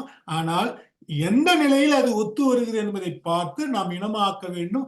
அது எந்தெந்த எழுத்துகள் என்பதைத்தான் இந்த 2 நூற்பாக்களும் நமக்கு உரைக்கின்றன. அடுத்தது வந்து அவற்றுள் இடையெழுத்து ஆறும் இடப்பிறப்பால் ஒத்தலும் முயற்சி பிறப்பால் வேறாதலும் உடைமையின் இடைக்கணம் என ஓரினமாயின. உயிர்கணம் என்பதும் வன்கணம் என்பதும் மென்கணம் என்பதும் மென்கணம் என்பனவற்றிற்கும் இத்தே ஒக்கும். உயிர்கணம் என்று உயிரெழுத்து 12 உயிர்கணம் என்று சொல்றோம். வல்லெழுத்து 6 வன்கணம் என்று சொல்றோம். அதுபோல இதுக்கெல்லாம் இந்த அடிப்படையிலே ஒக்கும் என்று சொல்லி பிறப்பு ஒத்தல் பற்றியே இனம் என வழங்குதலால், பிறப்பு எங்கு தோன்றுகிறதோ அதை வைத்தே இனம் என வழங்குதலால், இப்ப வல்லினம் தோன்றுகின்ற இடத்தை வைத்துத்தான் வல்லினம் ஆறும் ஓரினம் ஆச்சு. இனம் என வழங்குதால் பெரும்பான்மை பிறக்கின்ற இடத்தை வைத்தே எழுத்துகள் இனமாக்கப்படுகின்றன. பெரும்பான்மை ஈண்டு இனத்தினும் என்றதற்கு பிற காரணங்களும் உளவேனும் பெரும்பான்மையும் பிறப்பு ஒத்தலே இனம் என்று கொள்க என்று உரையாசிரியருடைய இறுதியாக பிறப்பு இந்த இனமொத்துதலுக்கான நெறி, சிறந்த நெறி. காரணம் பிறவற்றாலும் காரணங்கள் இருந்தாலும் பெரும்பான்மை பிறப்பு ஒத்தலே இனம் என்று கொள்க. பிறக்கின்ற இடத்தை பொறுத்தே அவைகள் இனமாக்கப்படுகின்றன என்பதை உணர்ந்து கொள்ளுங்கள் என்பதை சொல்லியிருக்கிறார். இலக்கண நூற்பாக்கள் 2 நூற்பாக்கள் இது குறித்து சுவாமிநாதம் ஒரு நூல் இருக்குது. நேமிநாதம் என்பது ஒரு நூலு, சுவாமிநாதம் என்பது வேறு நூல். ரெண்டும் போட்டு குழப்பிக் கொள்ளக்கூடாது. ரெண்டும் இலக்கண நூல் தான். சுவாமிநாதம், நேமிநாதம் 2 இருக்குது இலக்கணத்துல. சுவாமிநாதன் 15வது நூற்பா புகழ் இடம், புகழும் இடம், எழுத்தை சொல்லுவதற்காக வருகின்ற அந்த இடம், முயற்சி, பொருள், அளவு, உரு, ஏற்பன. நன்னூலார் சொன்னதுதான் அப்படியே அவரை வேற நிலையில சொல்லி இருக்கிறேன். ஏற்பன பொருந்தும் இனம் சிறப்பால் லவ ஆதி முறை எனுமே என்ன சிறப்பாலும் அந்த தொடக்கத்திலிருந்து அத முதல் அது வருகின்ற ஒரு சில அதாவது ஒற்றுமை முதல் ஒன்றோ அல்லது ஒன்றுக்கு மேற்பட்டோ பொருந்துவதால் இனமாக்கப்படுகின்றன என்பதை இந்த நூற்பா வழியாக ஓர்ப்புடைன்னு அந்த நூற்பால மேல உள்ள நன்னூலார்கிட்ட மேற்பால ஓர்ப்புடைன்னு சொல்லுகுது. ஒன்றாதி ஓர்ப்புடை ஒப்பு இனமேன்னு அவர்கிட்ட ஒரு சொல்லு இருக்குது. அது என்னன்னா ஒன்றாதி, ஒன்று முதல். ஆதி என்பதற்கு முதல் என்று பொருள் எடுக்கணும். ஒன்று முதல், அதாவது ஒரு ஒப்புமையோ ஓர்ப்புடை வேறு ஏதாவது ஒத்து வருகின்ற செய்திகளோ இருக்குமானால் அது இனமாகும் என்று இந்த 2 நூற்பாவுக்கான விளக்கம் நமக்கு தெரிகிறது. மூன்றாவது போடுங்கம்மா. மூன்றாவது நூற்பா இது ரொம்ப சிறப்பான ஒரு நூற்பா. இது தமிழ் மாணவர்களுக்கு இதெல்லாம் சொல்லி தரணும். இளம் அதான் 5 வயதிலே 1 வயது 2 வயது 3 வயதுக்கு தாண்டி 5ஆம் வகுப்பிலே வருகின்ற போது இந்த நூற்பா தமிழினுடைய இந்த செய்திகளை எல்லாம் சொல்லி தரணும், பிள்ளைகளுக்கு சொல்லி தரணும். அவ்வளவு அற்புதமான நூற்பா இது. நமது மொழி அமைத்த அந்த முறை இப்ப நமக்கு பெயர் முடிஞ்சிடுத்துங்க. பெயர், அதாவது அந்த 57ஆம் நூற்பாவுக்கு என்னும் பெயர் என்று சொன்னாருங்களே, அந்த பெயரை நம்ம முடிச்சிட்டோம். இப்ப முறை என்ற முறைக்கு போறோம். முறை என்றால் என்ன என்றால் எழுத்தினுடைய நெடுங்கணக்கு வரிசை அமைப்பதான் முறைன்னு சொல்றாரு. ஆனா ஏன் முதல்ல வந்தது, ஆவண்ணா ஏன் 2வது வந்தது, இன்னன்னா ஏன் கடைசியா வந்தது, இதான் முறை. 30 எழுத்துக்களை நீங்க பாத்தீங்கன்னா ஆனா முதல் வந்ததுக்கான காரணம் என்ன, இன்னன்னா கடைசியில் வந்ததுக்கான காரணம் என்ன. ரொம்ப அற்புதமான காரணம். இதை இப்படியெல்லாம் நமது மொழியை உருவாக்கி இதை வைச்சார்கள்னு நம்ம நினைக்கும் போது வியப்புக்கு மேல் வியப்பா இருக்குது. அதாவது இந்த முறை வைப்பு எப்படி வந்ததுன்னா, சிறப்பினும், அதாவது ஒரு எழுத்து பெற்ற சிறப்பினும். ஆனாவுடைய சிறப்பு, ஆனாவுக்கு என்ன சிறப்பு, ஆனாவுக்கு என்ன சிறப்பு, சிறப்பினும். அப்ப ஆனாவுக்கு என்ன சிறப்பு தெரியுமா? தமிழில் உச்சரிக்கப்படுகின்ற எல்லா எழுத்துகளிலும் ஆனா என்ற ஓசை இருக்குது. அதான் சிறப்பு ஆனாவுக்கு. ஈனாவிலையும் ஆனா ஓசை இருக்குது, ஊனாவிலையும் ஆனா ஓசை இருக்குது, ஏனாவிலையும் ஆனா ஓசை இருக்குது, காணாவிலையும் ஆனா ஓசை இருக்குது. தமிழில் தோன்றுகின்ற எல்லா எழுத்துகளிலும் அகர ஓசை உண்டு. அது நுண்மையான செய்தி. நுண்மையான அந்த அந்த அந்த அகர ஓசை என்பது எப்படின்னா, எப்படி அகர ஓசை எல்லாத்துலயும் இருக்குதுன்னு சொல்றீங்க ஐயா? ஒரு எழுத்த நம்ம சொல்லணும்னா வாயை திறக்கணும். வாயை திறக்காட்டினா எழுத்து வராது. வாய் மூடிக்கிட்டே இருந்தா எழுத்து வந்துருமா? சொல்லுங்க. வாய் மூடிக்கிட்டே இருந்தா எழுத்து வந்துருமா? பேசினா தானே எனக்கு பாட்டு கேட்கும். வாய் மூடிக்கிட்டே இருந்தா எழுத்து வராது. ஆக திறந்தால், நீங்க வாய பேசாமலேயே திறந்தாலே ஆ என்ற ஓசைக்குரிய ஓசை மெல்லியே வெளியே வரும். இதுதான் தமிழ் சிறப்பு. நீங்க லேசா நீங்க எழுத்துக்காக திறக்காதீங்க, வாய கோட்டுவா ஒரு இடத்துக்கு திறங்க. இப்ப கோட்டுவா விடக்கூடாது யாரும். இப்ப கோட்டுவா விட்டா எனக்கு பாடம் சொல்ல வராது. திறந்து பார்க்காதீங்க, வாய கோட்டுவா விடாதீங்க. வாய நீங்க லேசா திறந்தாலே அகர ஓசை வரும். அது எதுவும் சொல்ல வேண்டியதில்லை, தானா ஒரு ஓசை. அந்த ஓசை அப்ப எழுத்துகள், எல்லா எழுத்துகளையும் வாயை திறந்தால்தான் ஓசை வரும். அப்ப எழுத்துகள் ஈ என்ற எழுத்து வருவதற்கு முன்பு, ஊ என்ற எழுத்து வருவதற்கு முன்பு அந்த திறத்தலிலேயே ஆ என்ற ஓசை இருப்பதாக நமது முன்னோர்கள் கண்ணுணர்ந்து சொல்லியிருக்கிறார். அதுக்கு ஒரு உதாரணம் சொல்லுவார்கள் நம் முன்னோர்கள்.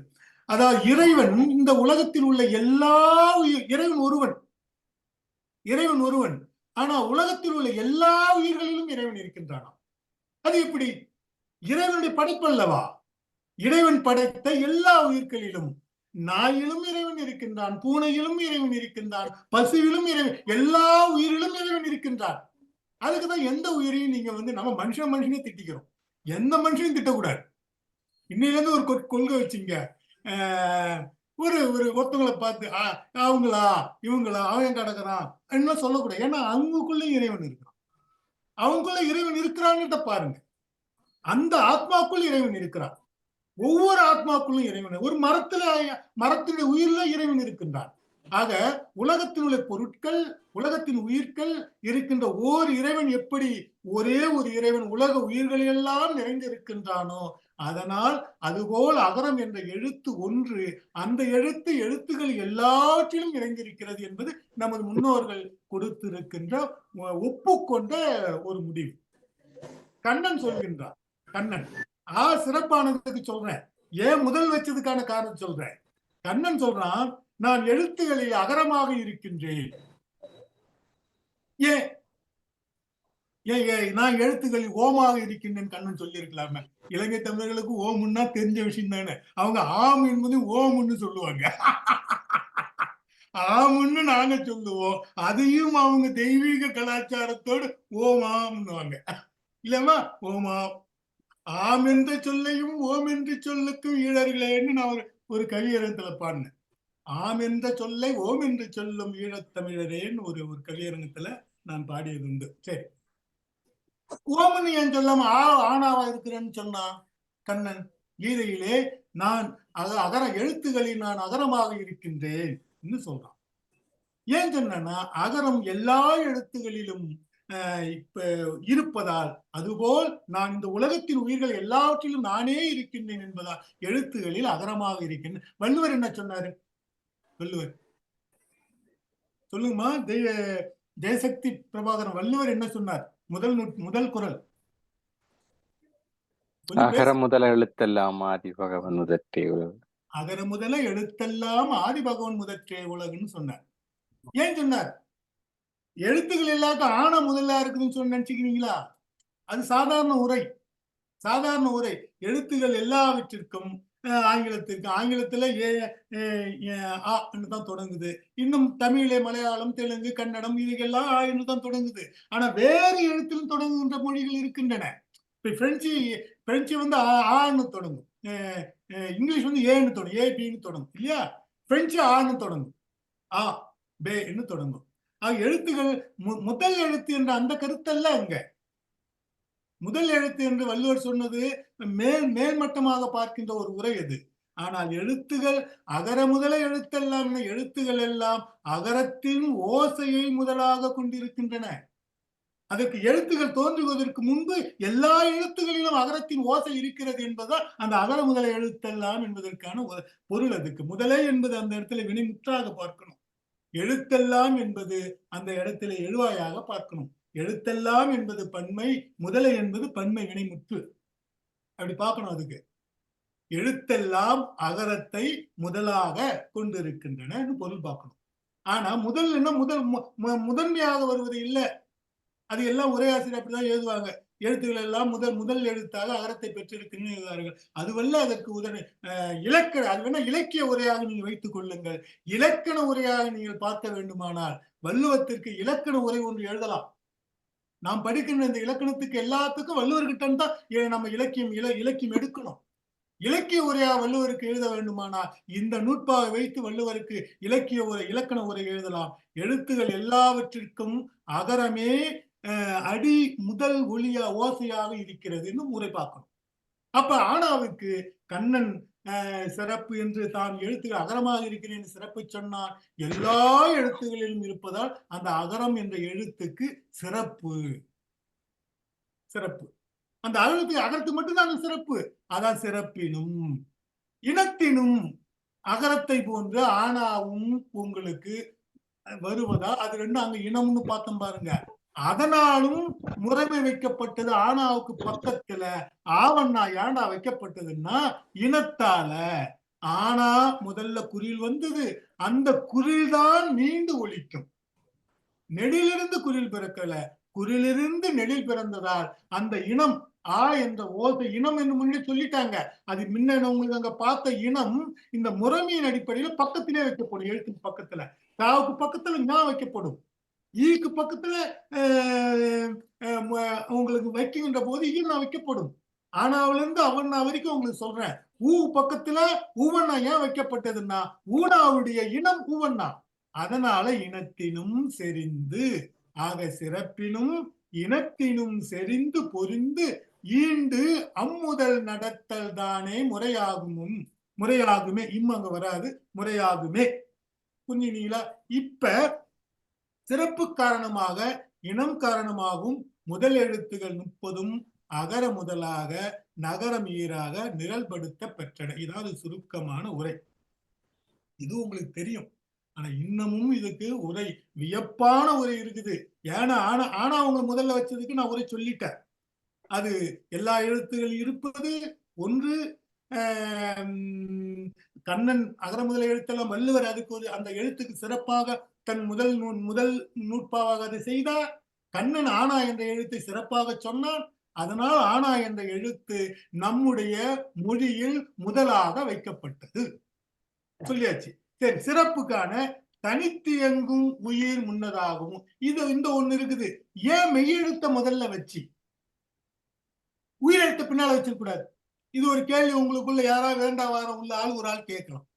ஏங்க ஐயா, நான் இக்கு தான் முதல்ல படிப்பேன், நான் அப்புறம் ஆனாவன்னு அப்புறம் தான் படிப்பேன். ஒரு ஆள் விளிம்புக்கு வருவான், நம்ம கிட்ட விளிம்புக்கு வரத்துக்குன்னே 1000 பேர் இருப்பான். எவ்வளவு விரிவா பாடம் நடத்தின பிறகு விளிம்பா ஒரு கேள்வி கேட்பான். என்ன? தனித்து இயங்குவது உயிர். உயிரெழுத்து 12ம் தனித்து இயங்கி தானே தனித்து இயங்கும். சொல்லும் போது ஆனா என்று சொல்லலாம், அவனா என்று தனித்து இயங்கும். அதே மாதிரி உன் மெய்யை போய் அதோட சேர்ந்து அந்த மெய் தனித்து இயங்காத மெய்யை இயக்கும். மெய்யை சொல்ல வேண்டும்னாலும் கூட அதுக்கு இக்குன்னு ஈனா போட்டுதான் சொல்லணும். அதனால தனித்து இயங்கும் உயிரை சிறப்பு கருதி தமிழ் எழுத்துகளின் முறைமையில் முதன்மையாக வைத்தார்கள். தனித்து இயங்காத மெய்யை அதற்கு பின்னால் வைத்தார்கள். இது ஒரு வைப்பு முறை. சரிதானா? அடுத்து வல்லினம் முன்னதாகவும் மெல்லினம் பின்னதாகவும் வைக்கப்பட்டதற்கான காரணம் வன்மையான இனமுடைய அதாவது இதுக்கு உரையாசி சொல்லுகின்ற ஒரு இது நான் உங்களுக்கு சொன்ன வல்லினம் மெல்லினமும் ஆண் பெண் என்பதால் அவர்கள் இருவரும் ஒன்றாகவே இருந்தார்கள். ஒரு எழுத்துக்கு பின்னால ஒரு எழுத்து. தன் கணவனுக்கு பக்கத்திலே தன் மனைவியார் எழுத்து இருந்தது. இது நான் என்ன ஆசிரியர் சொன்ன விளக்க உரை. இப்ப நான் உரையாற்ற வல்லவர்களுக்கு முன்னால் மெல்லியவர்கள் கையேந்தி நிற்பது போல், அதாவது வள்ளல்களுக்கு முன்னாலும் வச்சாலும் சரி, பொருளுடையவர்களுக்கு முன்னால் என்று வைத்துக் கொண்டாலும் சரி, அல்லது பாதுகாப்பதற்கு உள்ள வன்மையானவர்களுக்கு முன்னால் மெல்லினம் இருந்தது என்றாலும் வல்லினத்திற்கு மெல்லினம் முன்னதாகவும் அதைத் தொடர்ந்து மெல்லினம் தொடர்ந்து வைக்கப்பட்டதுக்கு காரணம் இதை காரணமாக சொல்கிறார்கள். இனம் குற்றுயிர் முன்னும் நெட்டுயிர் பின்னும் வைக்கப்பட்டன. அதாவது குற்றெழுத்த முன்னாடி ஏன் வச்சாங்கன்னா அதுதான் முதல் ஓசை. அதனுடைய விகாரப்பட்டு வந்த ஓசைதான் நெடில் என்பதால குறிலை தொடர்ந்து நெடில் வைக்கப்பட்டது. எல்லாத்திலையும் நீங்க பாத்துங்க, உயிரெழுத்து 12லயும் குறில் முதல்ல, நெடில் 2வது. நீங்க நெடில வச்சு குறிலை சொல்லக்கூடாது, சொல்லவும் மாட்டோம். ஏன்னா அது முன்னாடி வந்தது, அதனுடைய ஓசையுடைய விகாரம் தான். அதாவது சந்தனக்கோள் வளர்ந்தால் அது வேறு ஒரு கோளாக ஆகிவிடாது, அதுவும் சந்தனக்கோளாகத்தான் இருக்கும். ஒரு செடி வளர்ந்தால், பாலன் ஒரு சிறுவன் வளர்ந்தால் பெரியவனான பிறகு அவனாகத்தான் இருப்பான். அது வேற ஒருத்தனா மாறிட முடியாதே. அதனால குறில் நெடிலான அதுக்கு பின் வைக்கப்பட்டது. சிறப்பும் இனமும் வல்லெழுத்து முன்னும் மெல்லெழுத்து பின்னும் வைக்கப்பட்டன. வல்லெழுத்து என்பது சிறப்பு இருக்குது, இனமும் அதுல இருக்குது. பிற காரணமாக கசட தபர வரிசைப்படுத்தப்பட்டன. கொஞ்சம் ஏத்துங்கம்மா. பிறப்பிடம் காரணமாக கசட தபர வரிசைப்படுத்தப்பட்டன. இப்ப நீங்க வல்லினம் என்று சொல்கின்ற பொழுது, மெல்லினம் என்று சொல்கின்ற போது, இடையினம் என்று சொல்கின்ற பொழுது உங்களுக்கு அந்த எழுத்துகள் 6ம் பிறந்த எழுத்தால அந்த சொல்லுகின்ற சொல்லாட்சி கசட தபர, எங்கன நமன, எரள வரல, அது ஒரு இனம் சொல்லலாம். அதையெல்லாம் அந்த வைப்பு முறை கசட தபரையே நீங்க மாத்தி சொல்லாம அந்த க ச ட த ப ர அதுல ஒரு வரிசை இருக்குது. ஏன் கசட சொல்லறதுக்கு முன்னால காணாவுக்கு முன்னால பானா வைக்க கூடாது? காணா சொல்லிட்டு பானா சொல்லிருக்கலாம் தானுமா? ஐயா சோமசக்தி ஐயா, காணாவை சொல்லிட்டு பானாவை சொல்லிருக்கலாம் தானே? சொல்லிருக்கலாம். ஏன் சொல்லல? அதுக்கெல்லாம் காரணம் இருக்குது. என்ன காரணம்? அதுதான் பார்க்க போறோம். சரி, பிறப்பிடம் காரணமாக கசட வரிசைப்படுத்தப்பட்டன.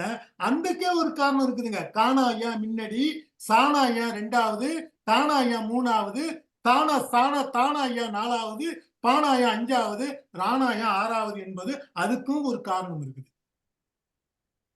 அங்க நீங்க அப்படி பாருங்க, காங்க முன்னாடி ஏன் வச்சாங்க, சாங்க முன்னாடி 2வது யாரை வச்சாங்க, தானா அங்கேயா 3வது வச்சாங்க, அதுக்கு ஒரு காரணம் இருக்குது. காங்காவுக்கு பன்னடி சாங்காயா வச்சாங்க, முதல்ல சாங்காவை வச்சு காணாவையா வச்சிருக்க கூடாது. இதுக்கு ஒரு காரணம். இப்ப இங்க அந்த காரணத்தை நம்ம பார்ப்போம். அகரம் எல்லாம் எழுத்தின் கண்ணும் கலந்துள்ளதால் முன்வைக்கப்பட்டது. ஒரு கருத்து உங்களுக்கு முன்னாடியே சொல்லிட்டேன். அதற்கு இனமாதல் ஆகாரம் பின்வைக்கப்பட்டது. சரிதானா? இனமானது அந்த செய்தி முதல் நுட்பாவில பார்த்தோம். இப்ப பிறப்பு செய்கையும் சுட்டுப்பொருளும் அகரத்தோடு அளவு ஒத்தலில் இகரம் பின்வைக்கப்பட்டது. அதாவது அகரம் பிறக்கின்ற இடத்திலும் பிறந்தது. செய்கையும் அகரத்துக்கும் இகரத்துக்கும் உள்ள புணர்ச்சி செய்கையும் சுட்டுகின்ற ஒரு பொருள் அகரத்துக்கும் உண்டு, இகரத்துக்கும் உண்டு. அகரத்துக்கும் இகரத்துக்கும் சுட்டுகின்ற பொருள் உண்டு. அந்த என்பது அங்கு அகரம் சுட்டியது, இந்த என்பது இங்கு என்று இகரம் சுட்டியது. மூன்றாவது ஒரு ஒப்புமை இதற்கு இருந்தா, அகரத்தோடு இந்த இகரமும் அளவு ஒத்து ஒலித்ததால் ஆனா அவன்னா பின்னே இகரம் வைக்கப்பட்டது. இது ஒரு காரணம். இகரத்துக்கு பின்னே ஈனா வைக்கப்பட்டது அதனுடைய இனமாகுதலால். உகரம் பிறப்பும் செய்கையும் சுட்டுப்பொருளும் இகரத்தோடு அளவு ஒத்தலில் உகரம் பின் வைக்கப்பட்டது. அதாவது பிறப்பும் ஒரே இடம், செய்கையும் ஒத்தது, சுட்டுகின்ற பொருளும் ஒத்தன. ஆனா ஈனா ஊனா என்ற அந்த தொடர் காரணம் அகரம் என்பது உங்களுக்கு எழுத்துகளில் முதன்மையானது என்பதால் முன்னாடி வைக்கப்பட்டது. அதை தொடர்ந்து இகரம் என்பது உங்களுக்கு அந்த சுட்டுகின்ற அந்த அ இ என்கின்ற அந்த மூன்றாவது எழுத்தாக அது வந்ததற்கு காரணம் அந்த சுட்டின் பொருள் அதை ஒட்டி. ஏன்னா அகரத்துக்கு முன்னால அவ்வ ஏன் வைக்கிறேன்னா, அதுக்கு இருக்கிற சுட்டும் இதற்கு இருக்கிற சுட்டும் ஒன்றுபட்ட காரணத்தால் மூன்றாவது எழுத்தாக ஈனா வைக்கப்பட்டது. ஈயண்ணாவும் அதற்கு இனமாக வைக்கப்பட்டது. ஊனாவும் அதுபோல் சுட்டுகின்ற அந்த தன்மை இருந்த காரணத்தால் ஊனாவை ஈயண்ணாவுக்கு பின்னே வைக்கப்பட்டது. ஊவண்ணாவு அதற்கு இனமாக வைக்கப்பட்டது. பிறப்பும் செய்கையும் உகரத்தோடு அளவு ஒத்தல் எகரம் பின் வைக்கப்பட்டது. ஒவ்வொன்னாவுக்கு பின்னால எகரம் வைக்கப்பட்டதற்கு காரணம் இது. இன்னொரு காரணம் இருக்கு பின்னால நான் சொல்ல இன்னொரு ஏற்பான காரணம் இருக்கும். அது வந்து பற்றி ஏனா அதற்கு இனமான ஏகாரம் பின் வைக்கப்பட்டது. பிறப்பும் செய்கையும் எகரத்தோடு, அதாவது ஏன்னா வந்து நெடிலா இருந்த காரணத்தால ஐகாரம் நெடிலா இருந்த காரணத்தால அதற்கு பின்னே ஐகாரம் வைக்கப்பட்டது. பிறப்பும் செய்கையும் ஒத்தலும் ஒகரம் பின் வைக்கப்பட்டது. கொஞ்சம் ஏத்துக்குமா. சரி, அடுத்து ஓவண்ணா அதற்கு இனமாக ஓகாரம் பின் வைக்கப்பட்டது. ஔகாரம் பிறப்பும் செய்கையும் வடிவும் ஓகாரத்தோடு அளவு ஒத்தலே. ஓவண்ணா என்ற அந்த வடிவும் அவ்வண்ணா என்ற அந்த வடிவும் அதனுடைய ஓசையும் ஒத்து வந்த காரணத்தால் அவ்வண்ணா பின்னே வைக்கப்பட்டது. இது வைத்ததற்கான ஒரு காரணம். அது மட்டும் காரணம் அல்ல. இப்ப இந்த காரணம் ரொம்ப முக்கியமான காரணம். கீழே இருக்கிற காரணம் வியப்பான காரணம். ஆ என்ற எழுத்து நாம் வாயை திறந்தால் நமக்கு தோன்றுகின்ற எழுத்து. அதனால் அவை முன்னே வைக்கப்பட்டன. இதான் ரொம்ப முக்கியமான காரணம். அங்காப்பு அந்த வாயை திறத்தலோடு அன்பல் முதலை, அந்த அன்பல் சொல்லக்கூடிய அந்த பல்லினுடைய முதலை அதாவது நாக்குனுடைய அடிப்பகுதி போய் பொருந்த, அதாவது நாக்குடைய அடிநா போய் பொருந்த இன்னும் பொருந்த, அதாவது திறப்பதால் முதல்ல பிறந்தது. அடி அன்பல்லை முதலை, அன்பல் முதலை அந்த நாக்குடைய அந்த அடி பகுதி இருக்குதுங்களே, பல்லுடைய உள்பகுதி நாவினுடைய விளிம்பை போய் தொட பிறந்தன. அடுத்து அதாவது முதல்ல பிறத்தல சொன்னாரு, அடுத்து நாக்குடைய அடிப்பகுதியை சொன்னாரு, அடுத்து மேல வந்துட்டார், முன்னாடி வந்துட்டார். உதடு குவிதல், அதை முன்னாடி திறத்தல் உள்ள நாக்குடைய செயல்பாடு இரண்டாவது வச்சாங்க, மூணாவது உதடு குவிதலை வச்சாங்க. அங்காப்போடு அந்த உதடு குவிந்தால்தான் ஊனா என்ற எழுத்து வரும். உதடு குவிதலால் திறத்தல், நாக்குடைய செயல்பாடு 2, உதடுடைய செயல்பாடு 3வதாக இந்த ஊனா வைக்கப்பட்டது. அடுத்து என்ற அகரக்கூறும். ஏவில் என்னென்ன இருக்குதுன்னா, என்பது ஒரு எழுத்து. ஆனா அதற்குள்ளே அகரக்கூறும் இகரக்கூறும் உடர பிறப்பது. அந்த அகரமும் இகரமும் சேர்ந்துதான் பிறக்குது. அது அந்த கூறு உள்ள இருக்குதுன்னு எப்படி திறக்குது, திறக்கும் போது வருது இல்லையா, அதை திறந்து அது கூட என்ற அந்த உச்சரிப்பு மெல்ல வந்து என்று மாறுது. ஆக என்ற எழுத்து பின்னே வைக்கப்பட்டதற்கு, ஊக்கு பின்னே வைக்கப்பட்டதற்கு அகரமும் இகரமும் சேர்ந்து உழன்னா அப்படியே ஒன்றாக சேர்ந்து ஏ என்ற ஓசை பிறப்பதால் அதற்கு பின்னே வைக்கப்பட்டது. அகரக்கூறும் ஈகாரக்கூறும் உழற பிறப்பது ஏ எண்ணா. உங்களுக்கு புரியுதா? அந்த எழுத்துகள் வந்து அது மேல இருக்கிற 3 தான் முதன்மை. ஆ திறப்பதால் ஈ பல்லும் மேல்வாயும் தொடுவதால் ஊ உதடு குவிதால் சொல்லிட்டு அதுக்கு இருக்கிறதுக்கு அப்புறம் அகரமும் இகரமும் சேர்வதால் ஏ, அகரமும் ஈகாரமும் சேர்ந்து உணர பிறப்பதால் ஏ ஐகாரம். ஐ என்று சொல்கின்ற பொழுது ஆனா அகரக்கூறு ஐல அகரக்கூறு இருக்குது, இகரக்கூறும் இருக்குது, அது கூட எகரக்கூறும் இருக்குது. யா என்ற 3 எழுத்துகள் ஒன்றாக சேர்ந்துதான் ஐ பிறக்கிறது, உழற பிறப்பது. ஐ சேருது, ஈ இருக்குது, ஐய வந்து எப்படி எழுதுவாங்கன்னா சாதாரணமா ஒரு நூற்பாவில் இருக்குது, பின்னால படிக்கலாம். ஆனா ஐ ஈ எகர போட்டு அடுத்து ஈ போடுவாங்க. ஐயன்னு போட்டா 3 எழுத்து ஒன்னா சேர்த்தா ஐயன்னா எழுத்து வருமா. இப்ப நம்ம நன்னூலர் என்ன சொல்றாரு, ஐயன்னாவுக்கு ஈனாவை போட்டாலே ஐயன்னு அதுக்கு இனமான எழுத்த சொன்னார். ஐயன்னு சொல்லுகின்ற போதே அந்த எழுத்து வருது பாருங்க. எகரக்கூறுன்னு சொல்றோமே, எகரத்தை கொண்டு வந்து மோனையில வந்து உங்களுக்கு மோனை பாடம் படிச்சவங்களுக்கு தெரியும். மோனை பாடத்துல யானாவை வந்து எந்த எழுத்து கூட இனமா வச்சிருப்பாங்க? யானாவை மோனை பாடம் மோனைன்னு ஒரு இனம் இருக்குது, 4 எழுத்துகள். அதுல ஒரு எழுத்து 5, ஒரு இனம் 5 எழுத்தா ஒரு உயிர் எழுத்துல. அகரம் ஐயா. அகரத்துல வைக்கக்கூடாது. அகரம் சொல்லிட்டீங்க. ஒருத்தவங்க இகரம் சொன்னாங்க. அகரத்தில் எகரத்தை மோனை இனமாக வைக்க கூடாது. எல்லாரும் என்ன நினைச்சுக்கிறாங்க, யா என்று பின் ஓசையை கருதி, யா என்ற பின் ஓசையை கருதி அந்த யானாவை அகரத்தோடு இன்றுள்ள உரையாசிரியர்கள் மோனையாக கொண்டார்கள். அது தவறு. மோனை என்பது முன் ஓசையின் அடிப்படையால் வருவது. யானாவிற்கு முன் ஓசை என்ன? ஈ. யானா முன்னே எது இருக்கிறது? ஈ கூட்டல் ஆவண்ணா இருக்கிறது. அப்ப மோனை என்பது முன் ஓசை தானே தவிர பின் ஓசை அல்ல. ஆக எகரத்தை கொண்டு வந்து இலக்கியங்களில் எல்லாம் எகரம் யா அந்த 4 எழுத்தோடு எகரம் மோனையாக்கப்பட்டிருக்கும். அந்த எகரம் ஐகாரம், அந்த யா கூறு ஐயோட வந்து இங்க இருக்குதுன்னா அது அந்த கூறு வேறு. அகரக்கூறும் எகரக்கூறும் இது உள்ளே புணர்ந்து வருகின்ற அந்த ஓசைக்காக பின் ஓசையை கருதி இந்த ஐகாரம் அகரக்கூறும் உள்ள இருக்குது. அகரக்கூறும் இகரக்கூறும் எகரக்கூறும் ஒன்றாக உழல்கள்னா சேர்ந்து உழன்று பிறப்பது ஐகாரம். ஓனா அகரக்கூறும் உகரக்கூறும் உலர பிறப்பது. நமக்கெல்லாம் என்ன தெரியும்? ஓ என்ற ஒரு ஓசை தான் தெரியும். அதற்குள் அகரம் இருக்கிறது என்பதும் உகரம் இருக்கிறது என்பதும் இப்பதான் தெரிஞ்சுக்கணும்.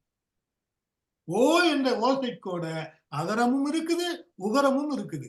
ரெண்டும் சேர்ந்தால்தான் உகரம். ஓகாரம் அகரக்கூறும் ஊகாரக்கூறும் பிறப்பதால் வருவது. ஔகாரம் அகரக்கூறும் உகரக்கூறும் வகரக்கூறும் உணர பிறப்பது. இன்னும் நன்னூலர் சொல்றாரு பாரு, அவ்வுன்னு எழுதுறது ஔவையார்னு சில பேர் எழுதுவாங்க. ஔவையார் அப்படிலாம் எழுதக்கூடாது. இந்த இடத்துல அது இந்த எழுத்துக்கு மட்டும்தான் அது. அது சில நேரத்துல ஐயான்னு எழுதுவோம். ஐயான்னு அந்த ஐயன்னா போட்டு எழுதுறதுல ஐயான்னு எழுதுவோம் இல்லையா? ஐயான்னு எழுதுறோம் நம்ம. அது அது அது அது வந்து சரியான நிலை அல்ல. ஐயா என்று ஐயன்னா போட்டு யாவண்ணா போடுவதுதான் சரி. ஐயா என்று ஆனா போட்டு ஐயன்னா என்று எழுதுவது அப்படி வரலாம் என்று சிறப்பு விதி, அவ்வளவுதான்.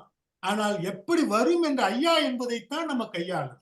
சரி, அகரக்கூறும் உகரக்கூறும் வருவது பிறப்பது. அப்ப உங்களுக்கு இந்த வைப்பு முறை உங்களுக்கு அழகாக தெரிகிறது.